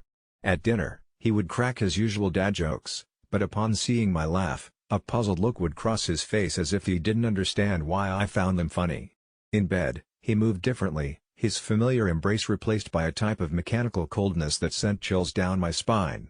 I brushed these observations aside, attributing them to stress until the night he slept-walked for the first time. It was around 3 a.m. when I shot up in bed, my adrenaline spiking, to see Tom standing eerily still in the corner of our bedroom, facing the wall. My heart hammered as I called out to him, softly at first, then louder. No response. He just stood there, breathing shallowly, whispering something I couldn't quite catch. I got up and gently guided him back to bed, figuring it must be some strange, isolated incident. Except it wasn't. The following nights, it happened again and again, his nocturnal mutterings growing in clarity yet still evading full comprehension. Words like remember, she, and the doorway would slip through his lips, but the threads wove no coherent meaning. He seemed to be existing in some alternate reality during his sleep, one I was desperately intrigued and terrified to understand. I awoke one morning to find him awake already, which was unusual. He was staring out the window, a deep furrow set between his brows, and I caught a glimpse of immense sadness in his eyes, the kind of sadness one sees in someone who's lost everything. When I touched his shoulder, he jolted as if unused to my touch, and responded with a feeble attempt at a smile. Just tired, I guess, he brushed off, placid and unconvincing. Each day felt like the prelude to an impending storm, and I felt helpless as though bracing for a destruction I couldn't see. The climax came one rainy night when I awoke again to his absence in bed. The house was deathly silent, all but for the murmuring that hummed from somewhere. Carpeted feet led me cautiously down our creaking hallway to the basement door that stood slightly ajar, a faint glow spilling out from beneath it. I swallowed the growing lump in my throat and called out to him, voice breaking against the stillness. Tom? No reply followed but the continuing, now recognizable, but still cryptic voice, echoing up the stairs. My curiosity pushed back the fear as I descended. The basement was shrouded in shadows, save for the illumination of an old lamp casting a circle of light on the concrete floor where Tom sat hunched over. With papers strewn around him covered in frantic scribbles that meant nothing to me, he looked foreign in my eyes. He flipped through them, muttering with increasing urgency. When he finally glanced up at me, what struck through my heart was not his evident distress, but the unyielding glaze of recognition, or lack thereof, staring back. It was as if he didn't truly see me, or worse, didn't know me. I'm remembering, he finally uttered, the refrain hauntingly secured in his tone, something both he and I couldn't quite comprehend. Remembering what, Tom? I quivered, the dread was poisoning my every word. Everything, he replied, this single word draped in a gravity that punctured the air, but still leaving me in darkness. Before I could ask more, he started reciting a date that was in the near future, and my own name punctuating it like a beacon. Tom, please, I shouted, desperate to rouse him from wherever his mind was trapped. Abruptly, he stopped, his face softening into a mask of confusion as if waking from a deep trance. Darling. What's happening? He asked, voice drenched with fear and bewilderment.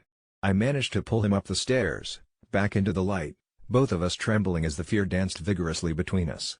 The remnants of whatever scenario played in his mind lingered like a penetrating fog, the details buried just beneath the surface of recognition. From that night onwards, Tom gradually returned to his version of normalcy, but the underlying unease remained. I could see it in the flicker of his eyes when he thought I wasn't looking. He would occasionally still whisper in his sleep, the words slipping out like ghosts, remember. She. the doorway and, heart-achingly, my name tethered to an unspoken future. Whatever it is Tom is remembering, whatever doorway he's nearing, I fear it holds something that neither he nor I are prepared to face. It's as if he's caught between two worlds, and I fear the day may come when he crosses a threshold where I cannot follow. As Tom drifts further into this murky sea of half-truths, I keep watching, loving him, but knowing, despite the refusal of my heart to accept it, that something is off about my husband, and perhaps it can never be undone. I used to joke that my wife, Sarah, was indestructible. After surviving a plane crash in the Andes, you might say she earned the title. She came back with just a limp and an unfathomable story about survival. So, when I stumbled across an obituary with her name on an obscure genealogy site, my immediate thought was that it was some kind of bizarre clerical error. Sarah found my initial panic amusing, leaning in with her ever-enigmatic smile as she bent to kiss the top of my head, but the nagging feeling stuck with me like a bad smell. However, curiosity got the better of the indomitable woman sitting beside me, and she began probing the internet for more links. Each one seemed more unsettling than the last: forums, news articles detailing her alleged death, and then memorial pages with hundreds of condolences from strangers. I mean, honestly, she chuckled nervously, "Do I look like a ghost to you?" But as days turned to weeks, her humor dimmed into troubled silence. I could see the confusion tightening its grip around her, turning laughter to unease. It turned worse when strange calls began trickling in, people claiming to be distant relatives, speaking in hushed, erratic tones about family matters and unsettlingly vague phrases like unfinished business. At first, we ignored them, attributing the influx to the digital era's many mysterious algorithms gone haywire.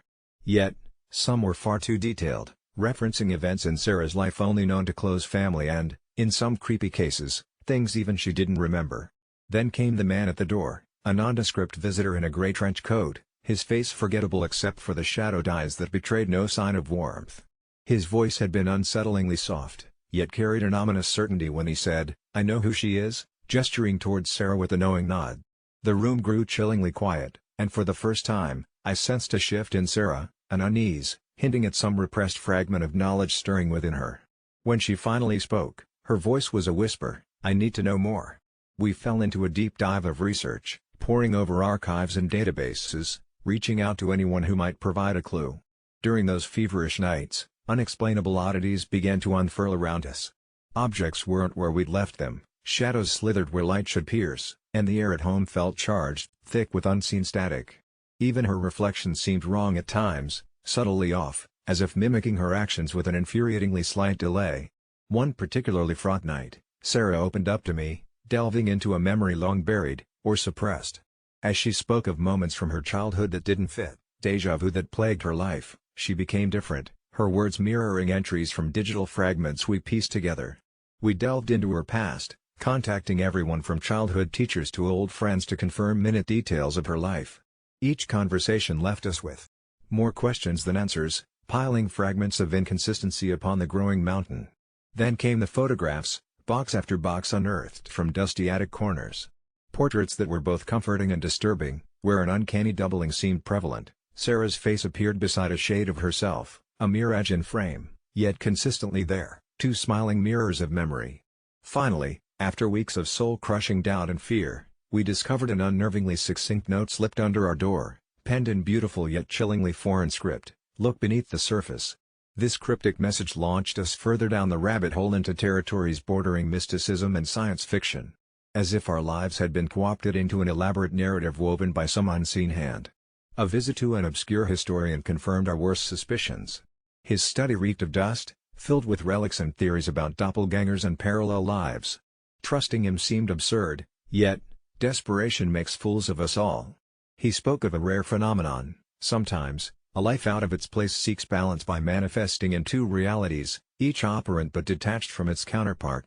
According to him, Sarah's survival in the Andes had threaded her soul into a different tapestry, her essence now straddling realities. "Basic quantum theory," he muttered almost casually, though his eyes glinted with an intensity that belied simple science. The world felt upside down, and I realized the woman beside me was neither fully who I thought, nor entirely someone else, a notion terrifying and awe-inspiring. In hindsight, I think that mad chase for truth was the longest dream I have yet to wake from. Yet, no amount of rationality could erase that chilling morning's revelation. The historian's parting words echo even now, Hold on to what you love, even if sometimes, it's like trying to grasp water. But remember, water never loses its shape. As cryptic as ever, those words now hold a tangible meaning. Even today, reality glitches, when Sarah's touch doesn't send tingling warmth, or when in the mirror her expression just lags. The obituary remains a cruel reminder of a paradox unsolvable yet inescapable. We do not speak of it anymore, instead, we revel in this shared existence, this intricate dance between worlds unknown. But sometimes, just sometimes when rain falls too hard or silence stretches too thin, I catch her eye and see a dreamy distance spanning an infinity none but she can see. Her smile follows, wistfully, and I know a part of her is forever bound elsewhere, whispering truths only shadows hear. Yet, beyond it all, we continue. For after all, indestructible is less about surviving and more about being remembered in whatever form fate might demand. When I started working from home, I noticed my kids, Jack and Lily, began acting strangely around me. At first, I didn't think much of it, every parent experiences the teenage cold shoulder.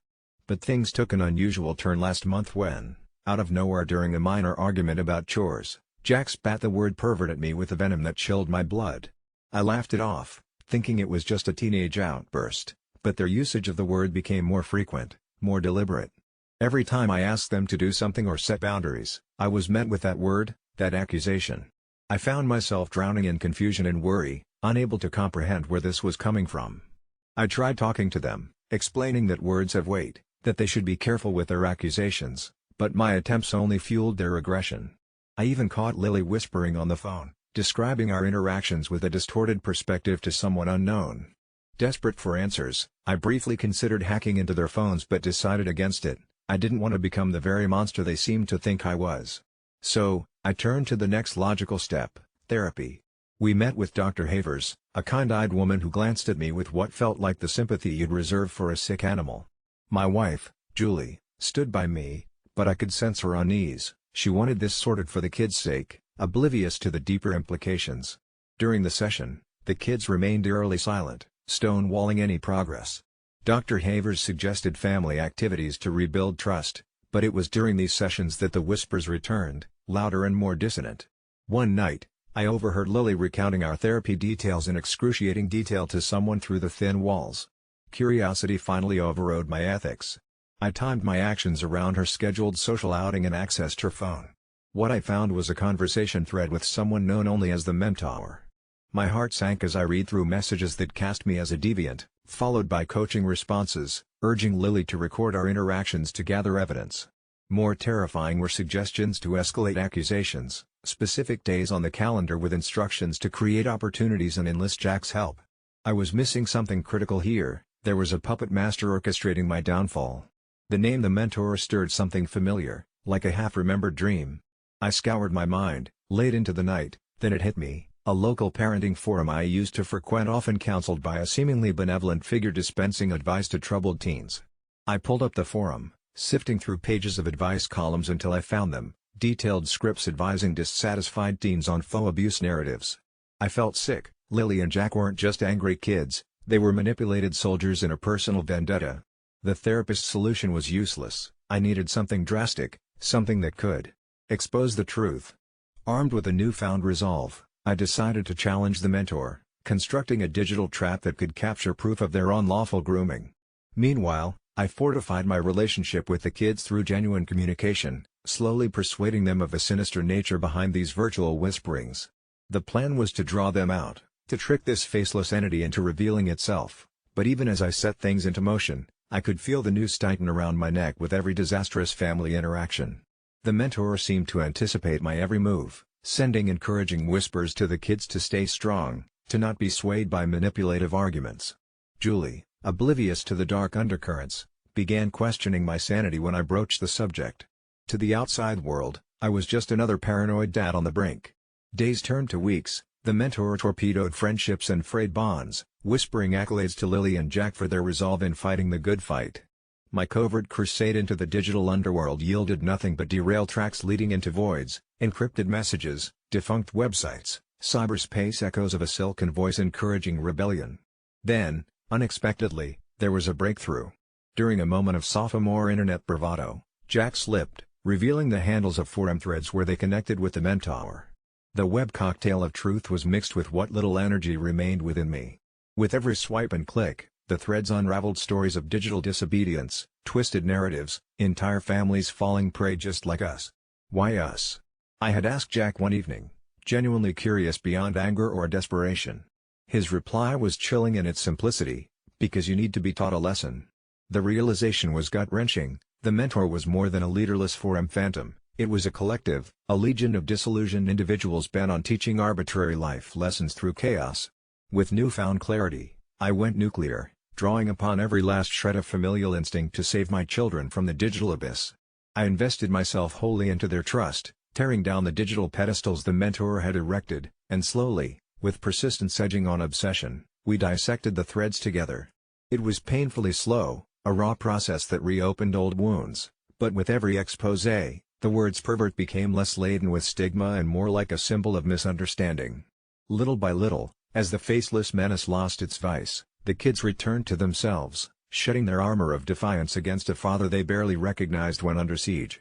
As our family mended within the warmth of reconciliation, I couldn't shake the damaged trust and made the decision with Julie to relocate, carving out a fresh start, a new life distanced from the electronic voices that once sought to rend us apart. It started innocently enough, as most terrifying stories do, with a simple text from my younger sister, Alyssa. "Can you help with the decorations for my baby shower?" she'd asked, attaching an impossibly long Pinterest board filled with pastel balloons and intricate floral arrangements. I was buried in work, but she was my baby sister, the one I'd saved from Mom's wrath countless times when we were kids, so I agreed. Little did I know, this decision would unravel into a tangled mess that would leave me questioning my sanity. As the weeks slipped by, the requests grew more extravagant. Soon, I was in charge of not just decorations but catering, guest lists, and venues. Alyssa insisted on a specific lavender-themed color palette, because it's calming, she claimed, but it was odd how insistent she was. Each time I hit a minor snag, like the salmon bruschetta running out of stock or the lavender napkins on backorder, she'd chuckle on the phone in that lilting voice she used, almost like she already knew I'd have these problems. It was frustrating, especially when she'd call late at night, her voice tinged with desperation and a strange eeriness, saying, "Please, Sarah. This has to be perfect. It's important." Weeks crept forward, and the demands became increasingly peculiar. She wanted a specific brand of crème brûlée flown in from Paris, a harpist who'd play certain keys only during sunset, and, unreasonably, that every attendee wear a lavender-hued outfit. It was as if this shower was the pinnacle of her existence instead of a joyful gathering to celebrate new life. Then came the phone calls. They'd start with Alyssa's tremulous voice, but slowly diminished into jumbled whispers, almost like multiple voices talking over each other, all insisting on how the event had to meet a specific, almost ceremonial standard. Each time, I'd hear what I thought was another voice underneath hers, deeper, ominous, telling me in an undisputable tone to deliver. It was as if the baby shower had morphed into some sacred rite, with rules and rituals I dared not break. Days before the party, my exhaustion turned into paranoia. I'd hear rustling and whispers whenever I scrolled through that damned Pinterest board Alyssa was obsessed with, as if those pastel decorations and floral arrangements were trying to convey some cryptic message I couldn't fathom. An unsettling déjà vu tickled the back of my mind whenever I'd see those lavenders, familiar, yet impossibly out of context. It all climaxed a night before the shower. I was setting up at the venue, a remote, plush garden Alyssa had picked for its atmosphere, when an icy wind grazed my skin, and I froze. As I turned to grab the last strand of garland, I saw them. People, not relatives or Alyssa's friends, but figures dressed in anachronistic clothing, peering from behind the bushes, eyes glazed in anticipation like porcelain dolls waiting for the curtain's ascension. Their clothes, all lavender shades, dulled by age or maybe something else, almost like they were. No. I shut my eyes hard, attributing this to stress hallucinations. But it wasn't just that, I felt it in my gut, a lurch like a predator caught scent of me. I returned home, shaking off the cold embrace of that cursed venue, still trying to rationalize everything. That's when Alyssa's final call came in, jagged and warped across the static phone line as she plotted the shower's timeline once more. Her voice, now edged with something terrifyingly unfamiliar, intoned, "It can't go wrong, Sarah. You know what happens if it does." And then, in that moment laced with clarity or insanity, I whispered back, "I don't want anything to do with it," knowing whatever Alyssa had planned crossed beyond the line of mere mortal celebrations. The line went dead, though my soul quaked with a foreboding that the conversation was far from over. I did not attend the shower. I did not pick up her voicemails or listen to the eerily calm recordings she left, draped in the soft cries of infants, or something trying to mimic them, faint but insistently there. And as if on cue, Alyssa ceased contact. It was only months later, when the whispers at family gatherings turned to hushed tones, that I heard how the guests at the gathering, those anachronistic figures, merged into rumor, blurred like ghosts that twisted into the fabric of some forbidden tale no one wanted to admit they saw.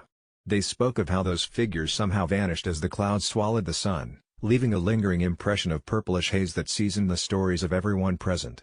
Some claimed the hues never left their wardrobes, some murmured of haunting lullabies, and one auntie fainted at our next holiday dinner when a lavender-clad infant crawled into her lap, though Alyssa claimed it was her baby, just innocent, just normal. But when Alyssa's eyes met mine across the room, there was no warmth left, just the cold satisfaction that she'd completed a pattern older than we'd dare understand. I kept my mouth shut, more out of survival than cowardice, because when I hear the wind rustling through the leaves, I swear sometimes it carries an echo of her laugh, slow and triumphant, a dark melody trapped in the chilling lavender lull of a nightmare forgotten deliberately. I never thought I'd find myself typing this out to a bunch of strangers on the internet, but here I am, shaking and unable to sleep.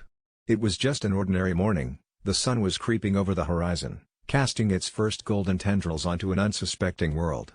I had been running late for work after my alarm decided to betray me, and I was in a rush, perhaps too much of a rush.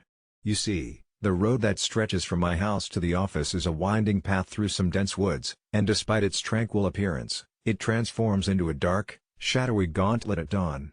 There's this sharp turn just before you reach the bridge. Visibility there is close to zero when the morning fog rolls in, making it a spot that haunts the local news with accident reports every so often. You'd think I'd be more careful, having lived in this town my whole life, but I didn't see him. The jogger, that poor man, appeared out of nowhere, a fleeting specter from the mist. My heart is pounding just reliving it, the screech of the tires, the sickening thud, like the world collapsing into a single, terrifying moment. I pulled over, my hands trembling on the wheel. Panic surged through me, 1,000 what-ifs bombarding my mind. I stumbled out of the car, legs wobbly like jelly, and my heart pounding like a war drum. There he was, lying on the side of the road, motionless with the early light dancing over him like a cruel spotlight. I knelt beside him, my breath coming in ragged gasps, checking for any signs of life.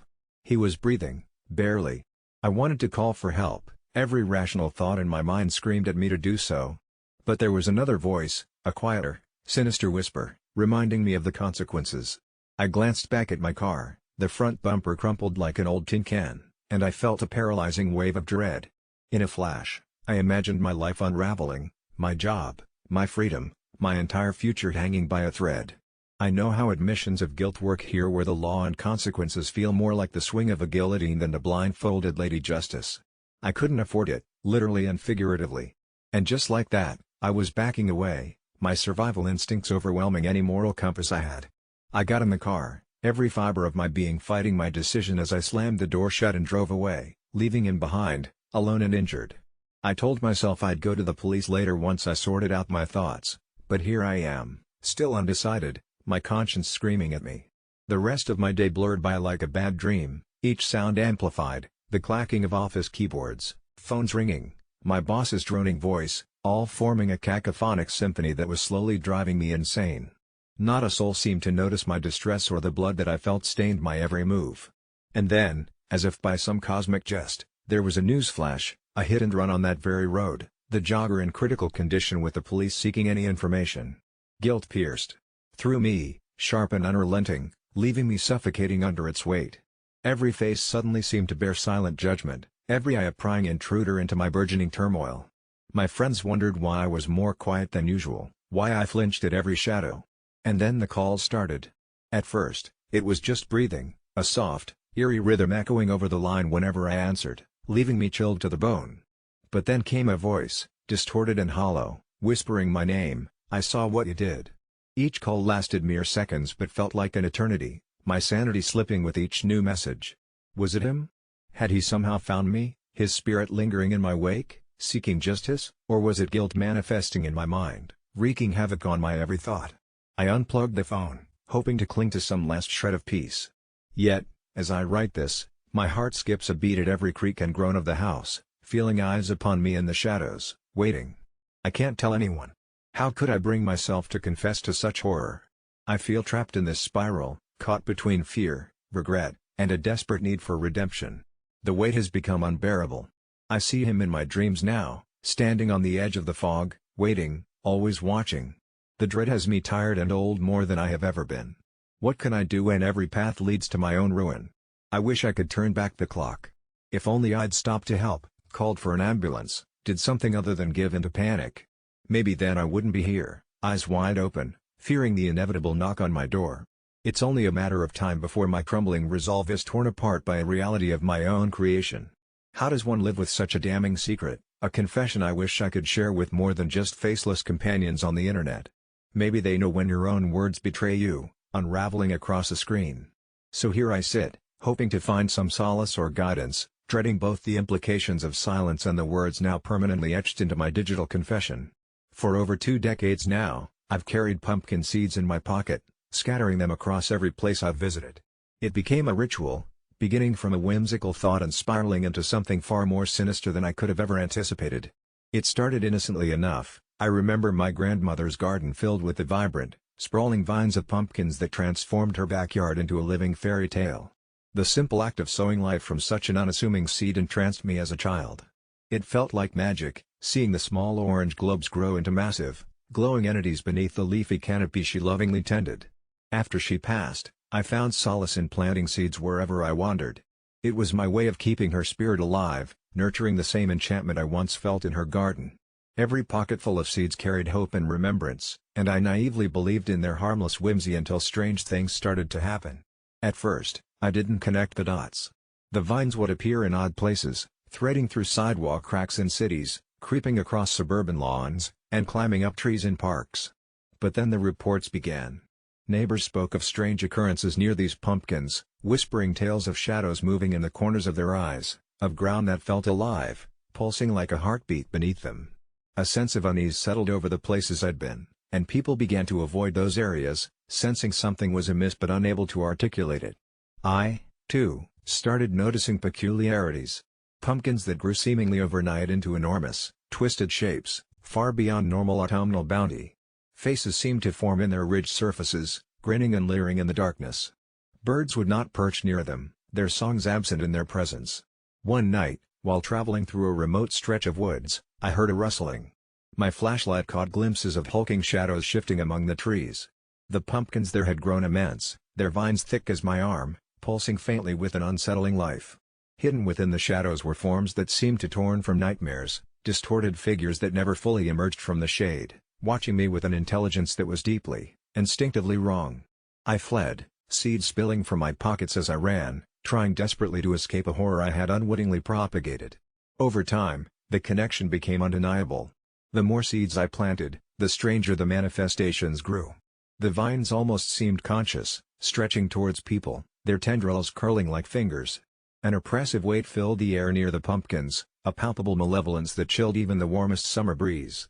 My dreams were invaded by grotesque visions of the pumpkins opening, revealing cavernous mouths filled with seeds in place of teeth, whispering secrets I could never remember upon waking. Attempts to eradicate the plants were futile, every vine cut down seemed to return thrice as vigorous, as though offended by the resistance. Soil grew barren where the vines were pulled, refusing to nurture anything else, and any new seeds dispersed grew more sinister than their predecessors. Only one person, an elderly herbalist living on the edge of one such haunted plot, offered any plausible explanation. She claimed the seeds bore not just life, but part of me, my essence, my emotions, and maybe something darker. Every plant that sprouted carried a shadow of my grief, my anger, my moments of despair, traits that festered and mutated into what had been unleashed. Returning home, I tried burning the seeds, thinking perhaps I could sever the connection before it grew further out of control. But the flames fed the seeds, rather than consuming them, and the smoke that rose whispered my grandmother's name. I now scour every filed report of bizarre vegetation sightings, hoping to trace the cursed vine's proliferation back to their source, hoping that somewhere amidst the chaos lies a secret to undo what I've set in motion. But even as I search, I realize the seeds have scattered too far, taking on lives of their own. Wherever I walk, the earth chills, awaiting the next cycle, sensing the burden of the destiny I've seeded across the world. Whispers follow me now, weaving through the breeze, asking questions I dread to answer. As twilight descends, I feel the weight in my pocket, seeds that seem to hum with intent, uncomfortably warm against my skin, like the last breath of a lingering, unseen presence reminding me of the unknown legacy I'm growing, and possibly the end I might reap from it all. Growing up, I always believed I struck gold with my adoptive family. From day one, they were incredibly welcoming, offering me more warmth and love than I ever anticipated in my wildest dreams. My new parents, Lynn and Richard, seemed the epitome of generosity and kindness. They had this sprawling old house packed with character, creepy in some ways with its long corridors and creaky floors but charming all the same. Each day blended into a series of golden moments, a laughter-laced life I had never thought possible when bouncing around foster homes. That is until the small inconsistencies began to scrape at the edges of my idyllic world. One day, I overheard a whisper between Lynn and Richard, a mention of keeping it away from her, and though the pragmatic side of my brain tried to brush it off, curiosity gnawed at my gut. They carried dark circles under their eyes, as if plagued by sleepless nights, but their smiles were never waned. Don't even get me started on the basement. The door was always bolted shut, a silent sentinel of secrecy I was instructed to stay away from. My investigations were fueled when I found a picture of a girl, eerily similar to me, nestled inside a dusty, forgotten drawer. She had my eyes, my nose, but her face was one of desperate fear. One day, when my parents were out, I braved the creaky stairs to the basement with the borrowed set of keys. Nearly tumbling with my heart pounding in overdrive, I pushed the door open, expecting to find something banal. What I discovered were walls lined with my photos, every milestone and mundane moment documented methodically like some parental obsession. Yet, there were also photos of another girl as well, the one in the picture upstairs, and her presence was an ice-cold slap to my face. There were scribbles by Richard's shaky hand, "Keep them safe. They must never know." The same fate. As I scoured through stacks of outdated newspapers, horror trickled in. Every article spoke of unresolved disappearances, children who had vanished without a trace, eerily timed around when Richard and Lynn had moved through various towns. It was becoming too much to bear. I ran upstairs determined to confront them. When they came home, I demanded answers, my voice trembling with gathered courage. Unflinching, they exchanged glances filled with a mixture of dread and sorrow I hadn't seen before. "We took you in to protect you," Richard whispered, his voice cracking.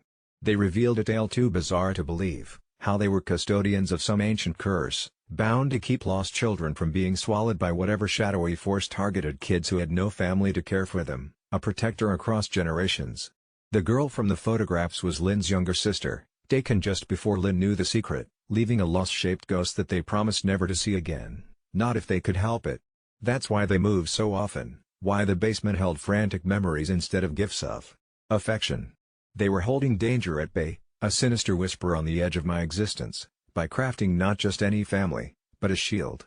It's rooted in an old pact made under a moonlit sky, a ritual now passed into legend where each adopted child brought with them a key to survival that adults alone could not unlock. Something in the back of my mind scoffed at the elaborate story spun in front of me, yet the earnest fear of my parents, the rawness of their urgency, convinced me they believed it.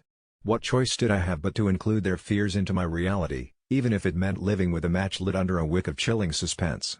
I still sleep uneasily, the elements of disbelief still warring in my mind, but more aware now that some things can't be seen nor rationalized, that love sometimes wears an unlikely face, shielded by shadows we might never understand. Yet again, every creak the house makes runs chills down my spine in the ominous silence that often falls after dusk. I swore I heard children's laughter last night, just faintly, as if carried by the wind through the old gables.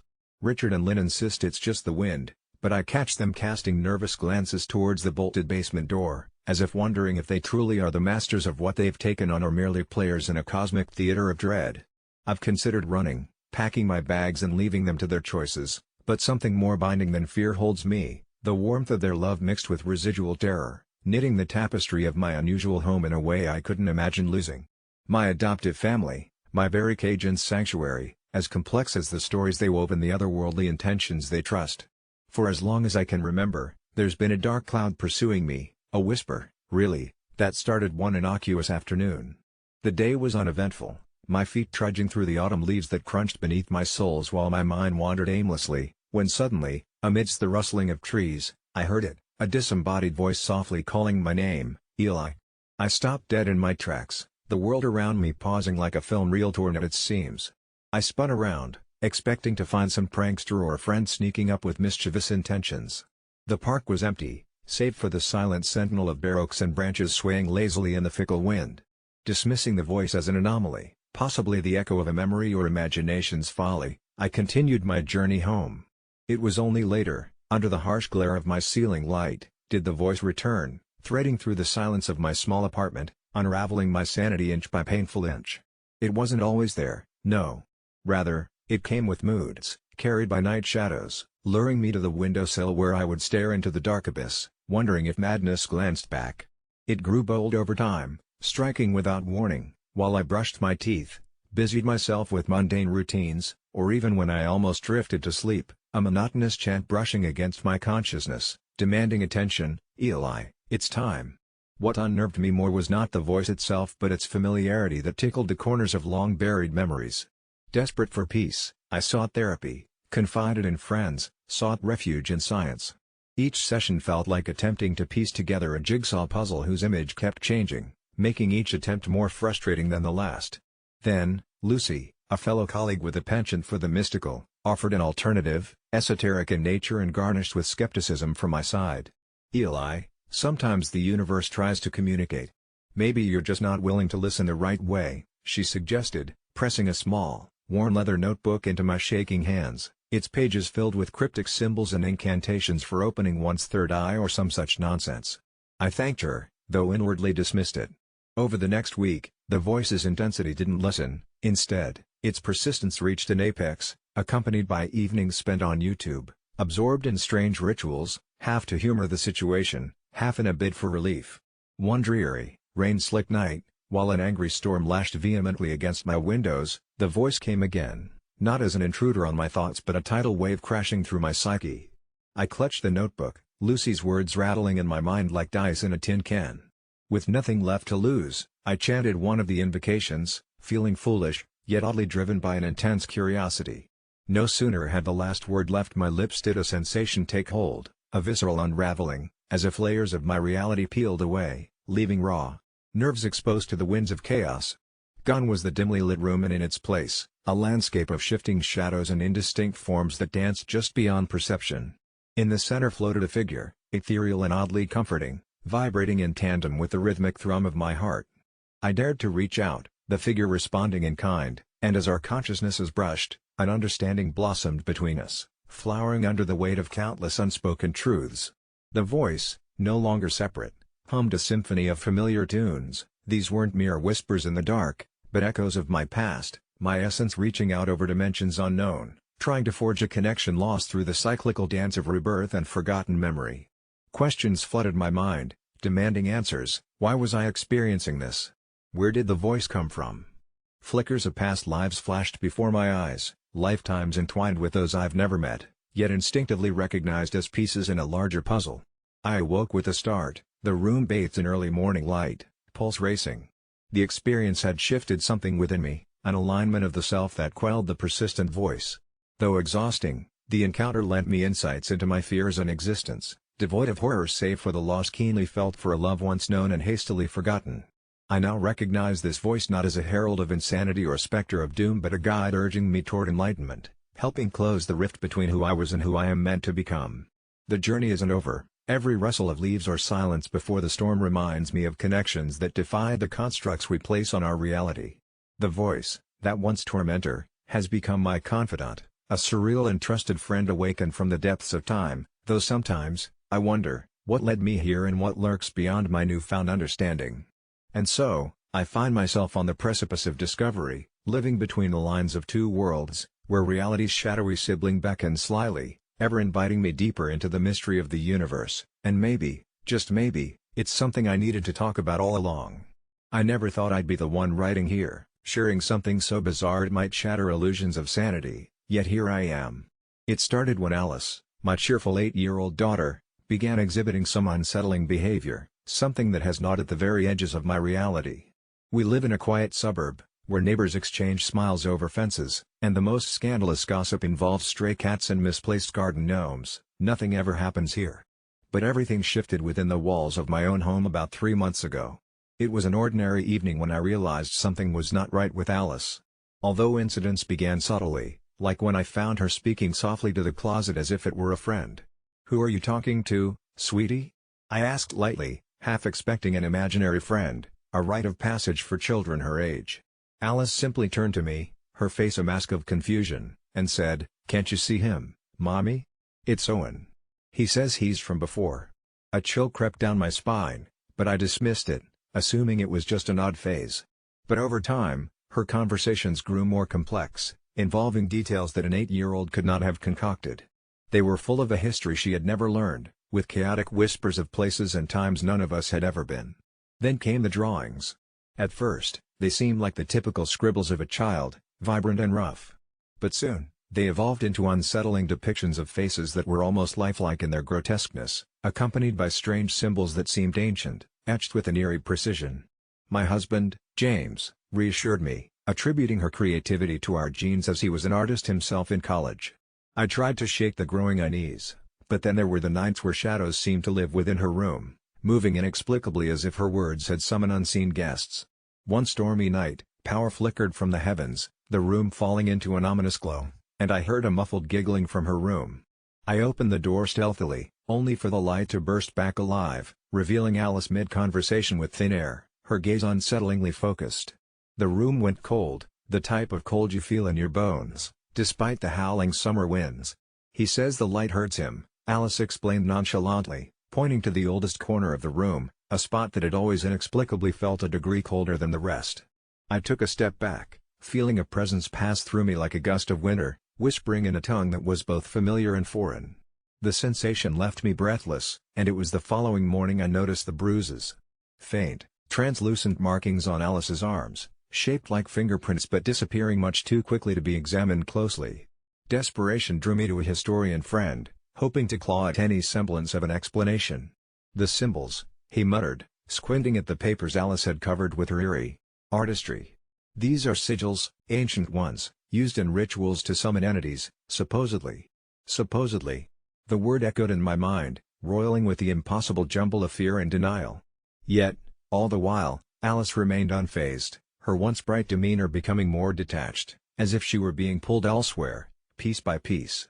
I soon started experiencing sleep disturbances, vivid nightmares where shadowy figures would beckon me, scalding me with their icy touch. Shadows that resembled the faces Alice had drawn, as if trying to reach out beyond the canvas into her waking world. I would wake to find Alice standing by her bedside, staring at James or me, her eyes cloudy as if she weren't herself. When confronted, Alice mentioned rememberings of another era, flashes of life interwoven with ours. She called them echoes, fragments of past lives yet to fade away completely. "Owen says it will be okay," she'd repeat, her voice a thing of comfort despite the horror of her words. We sought help, a psychologist, who dismissed it as a vivid imagination seeking attention, completely ignoring the etched oddities continuing to scratch across our reality. But James and I knew. There was something inexplicably altered about our daughter, a tether linking her to our world and another we could never understand. The final straw snapped quiet as a winter breeze the night I awoke to find Alice gone. Frantic, we searched the house, only to see the front door ajar, swinging open slowly as if summoned.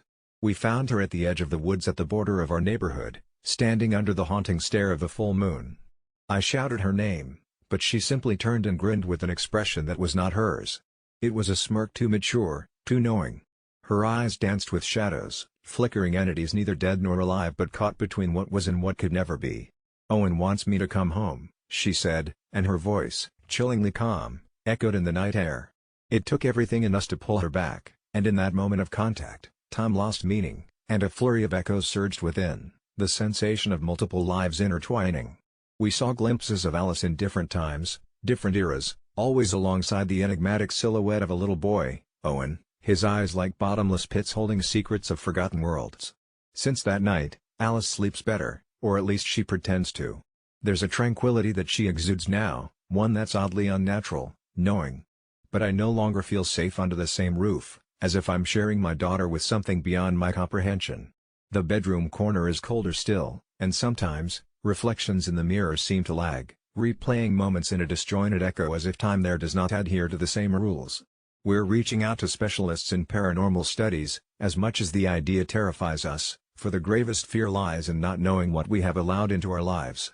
All I know is, something is not right with Alice, and whatever it is, it's growing stronger with each passing day. It started like any other dreary Thursday evening, my head pounding after churning through yet another soul-crushing day at the office. The flickering streetlights cast eerie shadows, elongating the figures of the sullen commuters, each lost in their world of monotony. I usually zone out on my way home, my thoughts dulled by the daily grind, but that evening, an unsettling feeling clawed at my consciousness. As I trudged past a particularly ominous alleyway, a soft yet frantic whimper caught my attention. My heartbeat quickened, my instincts screaming for me to ignore it and continue walking. But against my better judgment, I stopped, a magnetic force drawing me in. Peering into the dimly lit gloom, I could barely make out a figure hunched over, their outline trembling in the chill of the night. Swallowing hard, I felt an inexplicable urge to step closer, as if some otherworldly presence was compelling me to intervene. The air was thick with tension, each breath like inhaling the remnants of a nightmare. As I approached, the figure turned slightly, revealing a woman's face streaked with tears and desperation. Instinctively, I crouched down, offering unspoken reassurance because, in that moment, words felt futile. Her eyes, large and pleading, spoke of horrors unsaid, and when she finally choked out the words, it was like a veil lifting, revealing a reality harsher than I could have imagined. Between ragged gasps, she told me about a man, the kind of monster hidden in plain sight, who had promised her salvation but delivered her into a waking hell instead. My mind raced, a fierce internal battle as the beer and Netflix night I had envisioned slipped further from grasp. I tried not to glance nervously over my shoulder, telling myself that he couldn't possibly be close, that this scenario couldn't be as dire as it seemed. Clenching my fists to steady my nerves, I helped her up, her skin shockingly cold against mine. As we moved out of the shadows, I strained my ears for any signs of pursuit, the new silence somehow more oppressive than the noise of the city around us. In hushed tones, I learned that she had been captive for the past week, taken from her normal life to serve someone else's dark intentions. I shook my head in disbelief, my brain struggling to catch up with the situation, desperate to wake from this nightmare. We made our way hastily toward my small apartment, each step gaining speed, driven by the urgency of newfound purpose. She clung to me as if I were a lifeline, the night encroaching upon us with every fearful glance I cast into the abyss of the alley. By the time we reached my building, I realized the absurdity of what I'd done, inviting a stranger into my home, no clear plan or thought about what came next. But there was no turning back, an insidious part of me had already decided that this was right. She flinched at the scrape of the elevator doors closing, a reflex honed by the horror she'd endured. Inside my humble, cluttered living room, I offered her a cup of tea with hands that trembled, trying to mask my growing panic under a veil of concerned authority. The shift in setting brought a brief, illusionary calm. Here, amidst the familiar scent of my morning coffee and clutter of my uninspired life, she seemed to shed some of the fear, though shadows still lingered in her eyes. She spoke sparingly now, as if fearful that putting experiences into words might solidify their horror. Her words sketched an image of a world parallel to mine, one where people become pawns and survival isn't guaranteed. I listened, spellbound by the sheer force of her survival instincts, my mind barely able to grasp the full extent of her endurance. We talked through the night, my questions tentative, afraid of triggering more pain yet eager to understand. It dawned on me that beyond horror films and urban legends, evil truly exists in our world, lurking in corners we often overlook. At first light, the realization slammed into me that decisions must be made. I had to act, really act, not just react, to bring someone truly responsible into this unfolding nightmare. I contacted the police, battling the fear of what her captors might do if they sensed she was no longer under their thumb. In the ensuing hours, a flurry of uniformed officers and sincere promises appeared, the gravity of the situation sinking slowly yet deeply into their practiced professionalism. Throughout it all, she remained by my side, clutching onto the solidity of someone who listened, who believed her when others would question. My once mundane world swirled with chaos, and by the end of it all, she was whisked away to a place of safety. As I watched her leave, something intrinsic within me shifted. I'd played a part in saving a life, yet an emptiness seeped in. Here I was, the unlikely hero in a story that seemed far-fetched even as I narrated in my head. The sheer surrealness of it all, how my ordinary yet comfortable life intersected with the edge of human darkness, was what struck me most. No friends to tell, no family expectant of my call, my account holds lesser weight than those photos that accompany a news headline, snippets of a stranger's unfolding tragedy.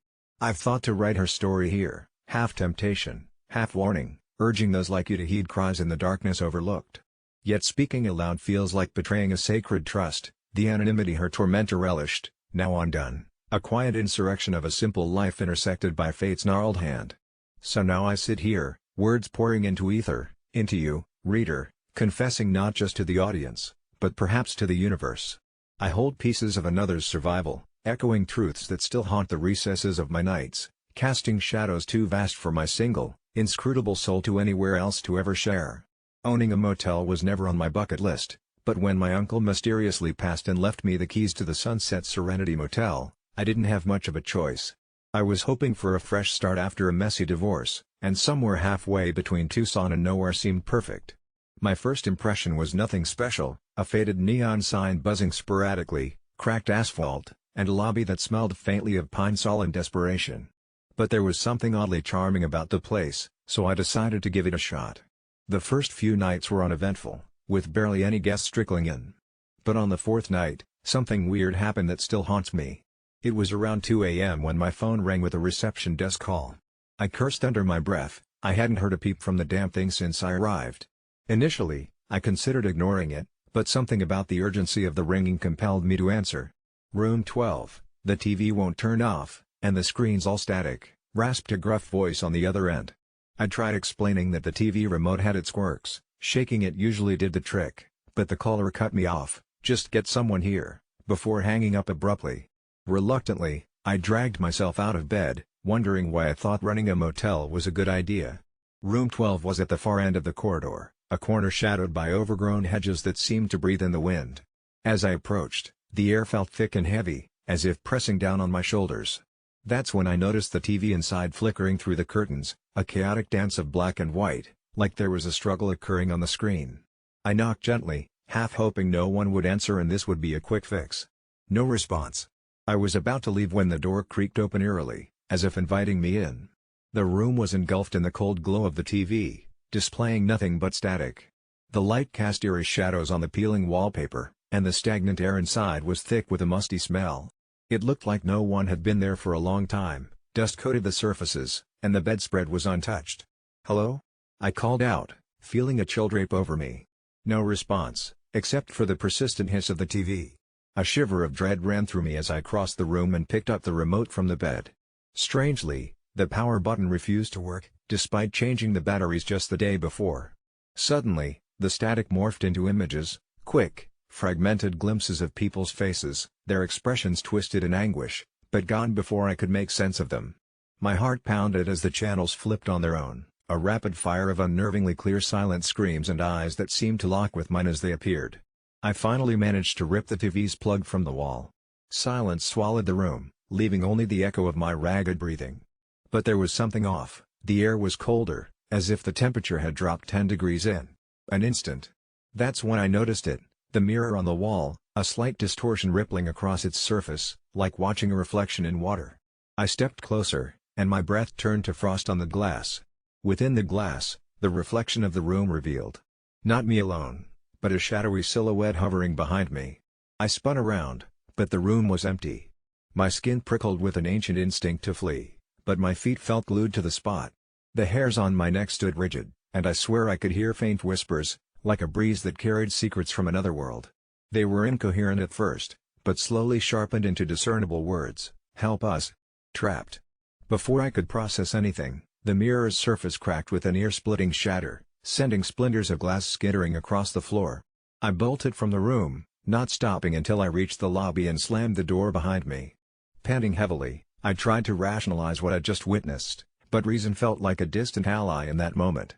The rest of the night passed in a haze of adrenaline and fevered dreams, filled with ghosts that reached out from screens towards me. I woke up drenched in sweat, the memory of their cold fingers still seared into my mind.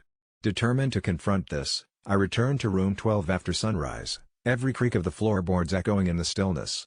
The cleaning lady, Rosa, an elderly woman with somber eyes who'd been with the motel for years, stood outside with a box of cleaning supplies. "Rosa, did you see anything strange last night?" She froze, diluting a friendly smile into a solemn nod. "This place. It holds memories," she whispered, speaking as though reciting from another's script. "Sometimes, They don't stay in the past. Rosa explained that she'd heard stories, odd occurrences plaguing room 12 for years, ominous enough that the guest ledger always showed it unoccupied despite reservations. She recounted tales of previous owners, each leaving under bizarre circumstances, some claiming to hear voices or see specters in mirrors that mimicked their movements just a beat too late. Driven by misguided bravado and a hint of curiosity, I decided to uncover the motel's history. The local record office yielded rumors of a fire decades ago that claimed lives in room 12, lingering stories of souls unable to rest, trapped in the liminal space between broadcast attire and nightly dreams. It all started to make a sick, twisted sense now, the images, the silhouettes reaching out for salvation or perhaps revenge. As I stood there, piecing together the fragmented legacy of terror, a sense of duty settled within me. The motel, the secrets it guarded, was now mine to bear. Armed with the unsettling truth, I returned to room 12 equipped with an old family heirloom, a silver locket my grandmother swore had protected properties.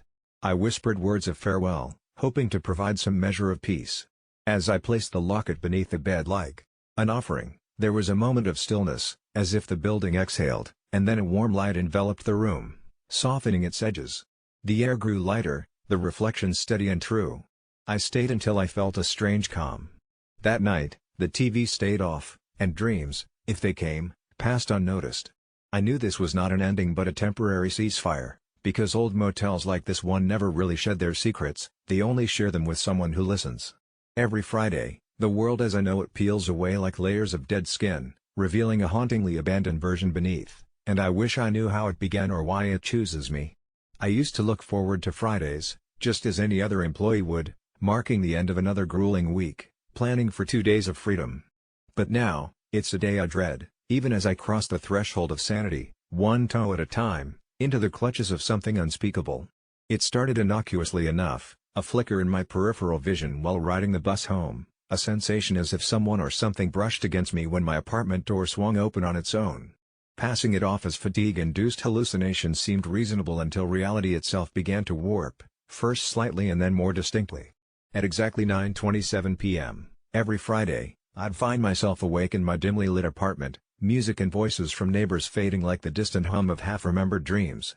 Yet, upon stepping outside, the world I encountered resonated emptiness, the traffic lights blinked in vain over desolate streets, leaves whispering secrets among themselves in the gentle night wind. Cars slept in their lanes, vacant behind glassy windshields, their owners evaporated into thin air, just like the sidewalks betrayed no footsteps, not even mine, as I walked them, a specter viewing remnants of long-forgotten lives. In the broader absence of human presence, anxiety became my sole companion, knotted in my chest, whispering fears that scratched like rat claws. Modern ruins they were, not from lack of maintenance but devoid of the chaos that once defined them. Storefronts, eternally open, bore neither cashier nor patron. Minutely and impossibly, I heard the ticking of watches hanging lifeless in jewelry store windows, each tick punctuating the amplification of my isolation.